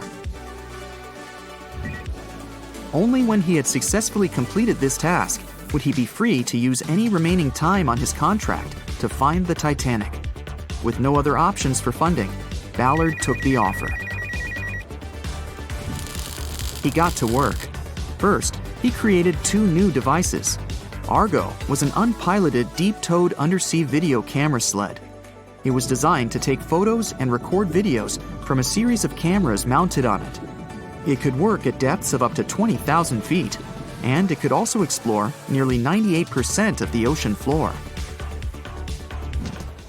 Argo was supposed to be tethered to a boat. As the boat moved, Argo would be pulled behind, floating just above the ocean floor. The camera would then transmit images to the surface.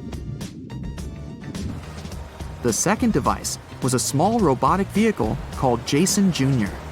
It was also controlled remotely, which allowed the crew inside a submarine, like Alvin, to get closer to and photograph underwater objects. Ballard was now ready. He knew he had to find those submarines quickly, and it didn't take him long. Much to his relief, the search was relatively simple, and he was able to fulfill his obligations with 12 days to spare. With almost 2 weeks to devote to finding the Titanic, he set out to explore the ocean. He focused the search close to Newfoundland, Canada, pulling Argo along the ocean floor and reviewing the images it collected. And after a few days of nothing, they eventually found riveted hull plates and a boiler. Could this be it? The next day, a ship's large bow was revealed. On September 1st, 1985, Ballard and his fellow crew members realized they had finally found the infamous ship. The discovery resulted in a mix of emotions. Ballard was excited to be the first to find the Titanic's final resting place, but he was also overwhelmed by the sense of grief for those who had suffered when the ship had gone down. Over the next 4 days, the crew explored the wreck. They found the crow's nest, from where the iceberg had first been spotted. Plus, there was finally evidence of how the massive ship had split in two before sinking, with both halves of the ship found. There was furniture and dinnerware, and sadly, several leather shoes of those who hadn't made it to safety were scattered about the ocean floor. Ballard succeeded where others had failed and became an instant celebrity around the world. You'd think that locating the Titanic would be enough for one man, but not for Ballard. In 2019, he took on the challenge of solving another mystery, the disappearance of Amelia Earhart. Earhart had attempted to be the first woman to fly around the world. Unfortunately, she disappeared somewhere over the Pacific Ocean in 1937. She and her plane were never found. Ballard hoped that his luck with the Titanic would help with finding where Earhart had gone down, but his expedition failed to find anything. And though Robert Ballard has found more shipwrecks than anybody else, it's only the tip of the iceberg. It's estimated that there are over 3 million shipwrecks in the ocean, and Ballard has only located 100 of them. Now, in his late 70s, the man is hoping to encourage young people to continue his work of exploring the ocean and its many mysteries. In 1989, he started the Jason Learning Project to inspire grade school students to pursue science, technology, engineering, and math. He has his own research vessel called the EV Nautilus, after the name of the submarine in Jules Verne's novel, a fitting tribute to the story that inspired his career. It was the start of 1912. A giant chunk of ice broke off a glacier in southwest Greenland. The ice was made up of snow that had fallen thousands of years before the event, perhaps as far back as when mammoths still roamed the earth. The iceberg started its journey. It was a huge thing, more than 1,700 feet long and weighing over 75 million tons. It was also a very peaceful chunk of ice. It steered clear of ships and busy transport routes. And then, it somehow floated much further south than other bergs did. Our iceberg was lucky. Others melt long before they get to these low latitudes. Out of up to 30,000 icebergs that drift away from Greenland's glaciers, only 1% ever make it all the way to the Atlantic. Even after melting into the water for months, this massive block of ice was still almost twice as heavy as the Golden Gate Bridge. The iceberg's top part was towering 10 stories over the ocean's surface. Several days before our iceberg made it to the Atlantic Ocean, a magnificent ship left port. It was a luxury liner carrying more than 3,000 passengers and crew members. At that time, it was the largest ship ever built. It was the Titanic. The collisions happened on April 14th, when the ship was in the North Atlantic, 370 miles away from Newfoundland. Unable to divert its course, the ship ruptured at least 5 of its hull compartments. They started to fill with water at an alarming speed. The Titanic's compartments weren't capped at the top. That's why the water spilled over and started to flood each succeeding one. The front of the ship began to sink, causing the back part to lift vertically into the air. And then, with a deafening roar, the liner broke in half. The rest is history. But what happened to the iceberg after that? On April 15th, the German ocean liner SS Prinz Adalbert was sailing through the North Atlantic. It was traveling a few miles away from the place where the Titanic had sunk several hours prior. The German ship's chief steward, who hadn't learned about the disaster yet, saw an iceberg. What drew his attention was a large streak of red paint going along the iceberg's base. Surprised, the man took a photo of his discovery. He thought the paint meant a ship had hit the iceberg within the past 12 hours. The next person who saw the iceberg and took another photo of it was the captain of a vessel laying deep-sea telecommunication cables. The ship was sent to help in the area where the Titanic had sunk. The captain later claimed the iceberg he'd seen had been the only one in that area, plus the red paint. It wasn't difficult to connect the dots. In 2015, one of these photos sold at auction for over $32,000. And still, experts are unsure whether the image really shows the infamous block of ice. It might be a simple iceberg that had been floating nearby at that time. The great unsinkable ship was gone, sunken to the bottom of the North Atlantic, where it remains to this day. But the iceberg continued on its way, perplexing a few witnesses and slowly melting into the surrounding water. It would vanish completely before the end of the year. Over a century ago, the Titanic struck an iceberg and sank to the bottom of the Atlantic Ocean. Of the 2,240 people on board, only around 700 survived. Since then, the tragedy has been the subject of endless movies, documentaries, and books. And though we've learned a lot about the ship and many of the people on board, we hardly know anything about the iceberg responsible for the catastrophe, especially anything concerning its size. But maybe we can find some clues. The Titanic was constructed by the White Star Line as part of its new fleet of passenger liners.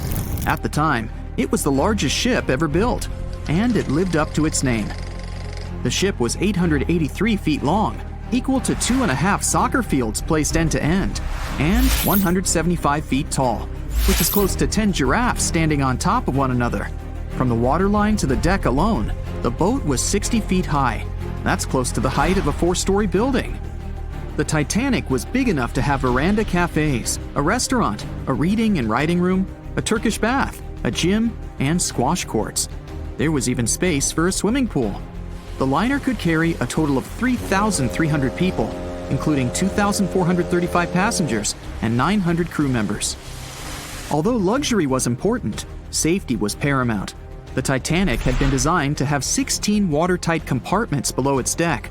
If the ship's hull was somehow compromised in an accident, up to 4 of these compartments could take on the water, while the remaining 12 would keep the ship afloat. Philip Franklin, vice president of the White Star Line, said this was what made the ship truly remarkable. It's believed that the man said, "There is no danger the Titanic will sink. The boat is unsinkable, and nothing but inconvenience will be suffered by the passengers." He was so very wrong. The ship left England for its first and last voyage on April 10, 1912. And all it took was a single iceberg to bring that mighty vessel down. Icebergs are fascinating. They are formed during a process called calving, when large chunks of freshwater ice break free from glaciers and float away into open water. They eventually melt away and disappear.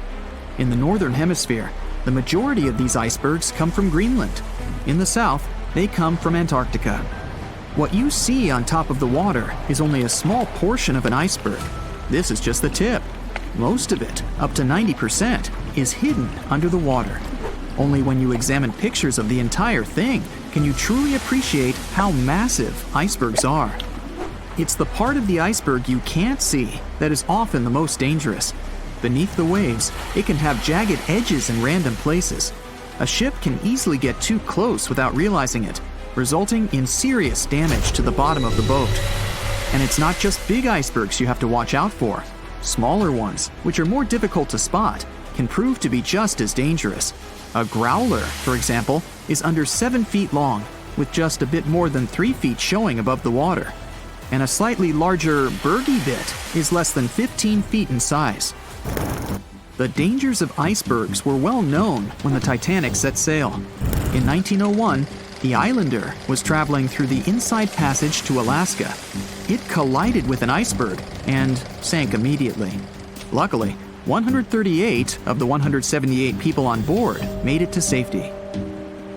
Back then, there wasn't any special equipment for detecting icebergs. The best tool was your eyes. From a special vantage point above the ship called the crow's nest, 2 members of the crew had to stare out over the ocean and watch for potential hazards. The crow's nest was located at the front of the ship, 49 feet above the deck. It was attached to the mast. From this height, a person had a good view of the ocean. If they saw anything suspicious, they could ring a large bell to sound the alarm. After that, they could call from a special telephone to warn the captain of any danger. But imagine what a horrible job this would have been, especially on the night the Titanic sank. The crow's nest wasn't a warm and cozy room surrounded by windows. Instead, it was a large open tub exposed to the elements. On April 14, 1912, the air temperature was around 39 degrees Fahrenheit, which is close to freezing. With the ship moving at about 23 knots, more than 26 miles per hour, the sailors must have felt that frigid cold air pressing against any exposed skin. The only good thing about the job was that the shift only lasted 2 hours. Frederick Fleet was the sailor who actually spotted the iceberg that sank the Titanic. He was up in the crow's nest, working with Reginald Lee at the time. Fleet kept track of the left side of the ship, while Lee scanned the right. It was 10 p.m. when the 2 men started their shift. They had already been warned about the possibility of ice. But when you're cold and it's dark, it might feel like an impossible task. Even worse, the 2 men didn't even have binoculars to make the job any easier. Fleet would later insist that having binoculars would have prevented the tragedy. With about 20 minutes remaining on the job, the sailors noticed the iceberg. Fleet rang the bell, once, twice, and again. He then called up to the bridge to inform the crew. At first, the call seemed to come in the nick of time. The ship's engines reversed, and the massive ocean liner managed to turn. It wasn't enough to miss the iceberg, though. Ice showered down onto the ship's deck. The iceberg tore through the hull, and water flooded in. 2 hours and 40 minutes later, the Titanic was gone. And here we have clue number 1. The iceberg was big enough to be spotted with the unaided eye in the dark of the night without any binoculars. It was also tall enough for bits of ice to fall down onto the ship's deck. Since this all took place long before social media and smartphones, nobody on board would have been taking photos or videos at the time. So, of course, we don't have any footage of the actual iceberg. But there are photos of the possible iceberg from later that day. The SS Prinz Adalbert was sailing near the area on the morning of April 15, 1912. The steward on the ship had not yet heard about what had happened to the Titanic. But when he spotted an iceberg floating by, he was compelled to photograph it. Why? There was a line of red paint along the bottom of the iceberg, indicating that it had likely collided with a ship sometime within the previous 12 hours. A second photo was taken from a ship called the Minia, which was sent into the area to look for debris from the collision. Captain de Carteret said that among the wreckage, he had seen only one iceberg. He also noticed a streak of red paint on it. From the photos and witness accounts, newspaper reports estimated the iceberg to be 50 to 100 feet high and 200 to 400 feet long. That's clue number 2. The iceberg that hit the Titanic probably started its ocean journey from Greenland's coast, heading past the Baffin Bay to the Davis Strait. From here, it must have slipped through the Labrador Sea and finally reached the Atlantic. And that, in itself, is pretty impressive. The glaciers in Greenland create between 15,000 to 30,000 icebergs each year. Some small, some big. Of these, a mere 1% will actually make it to the Atlantic. The others simply melt along the way. We know that the temperature of the Atlantic Ocean, where the sinking took place, was around 28 degrees Fahrenheit. That's below freezing. For humans, this could cause frostbite or hypothermia. But that temperature is actually warm for an iceberg. Most would only last 2 to 3 years in the North Atlantic, slowly melting into the warmer water. Based on this, it's likely that the Titanic's iceberg left Greenland in 1910 or 1911 and was fully melted by late 1912 or 1913. But since it did make it to the Atlantic and managed to cause significant damage to the ship, we have clue number 3. We will never know for certain the size of the iceberg from that day, but we do know that it definitely wasn't a growler or a bergy bit. Both those types of icebergs are much too small. And if the ice was indeed scattered across the deck during the collision, the iceberg must have been a little taller than 60 feet. The newspaper estimates are probably as close as we're going to get. The iceberg that took down the Titanic was indeed a formidable one. And icebergs are still a threat. As recently as 2007, the cruise ship Explorer struck one and sank in Antarctica's Weddell Sea. Luckily, everybody survived. The International Ice Patrol was created in 1914 following the Titanic's sinking. The organization is still in operation today, made up of representatives from several countries. Using airplanes and radar, the patrol locates and tracks larger icebergs, making the information available to anyone who needs it and preventing more ocean tragedies in the process. That's it for today. So hey, if you pacified your curiosity, then give the video a like and share it with your friends. Or if you want more, just click on these videos and stay on the bright side.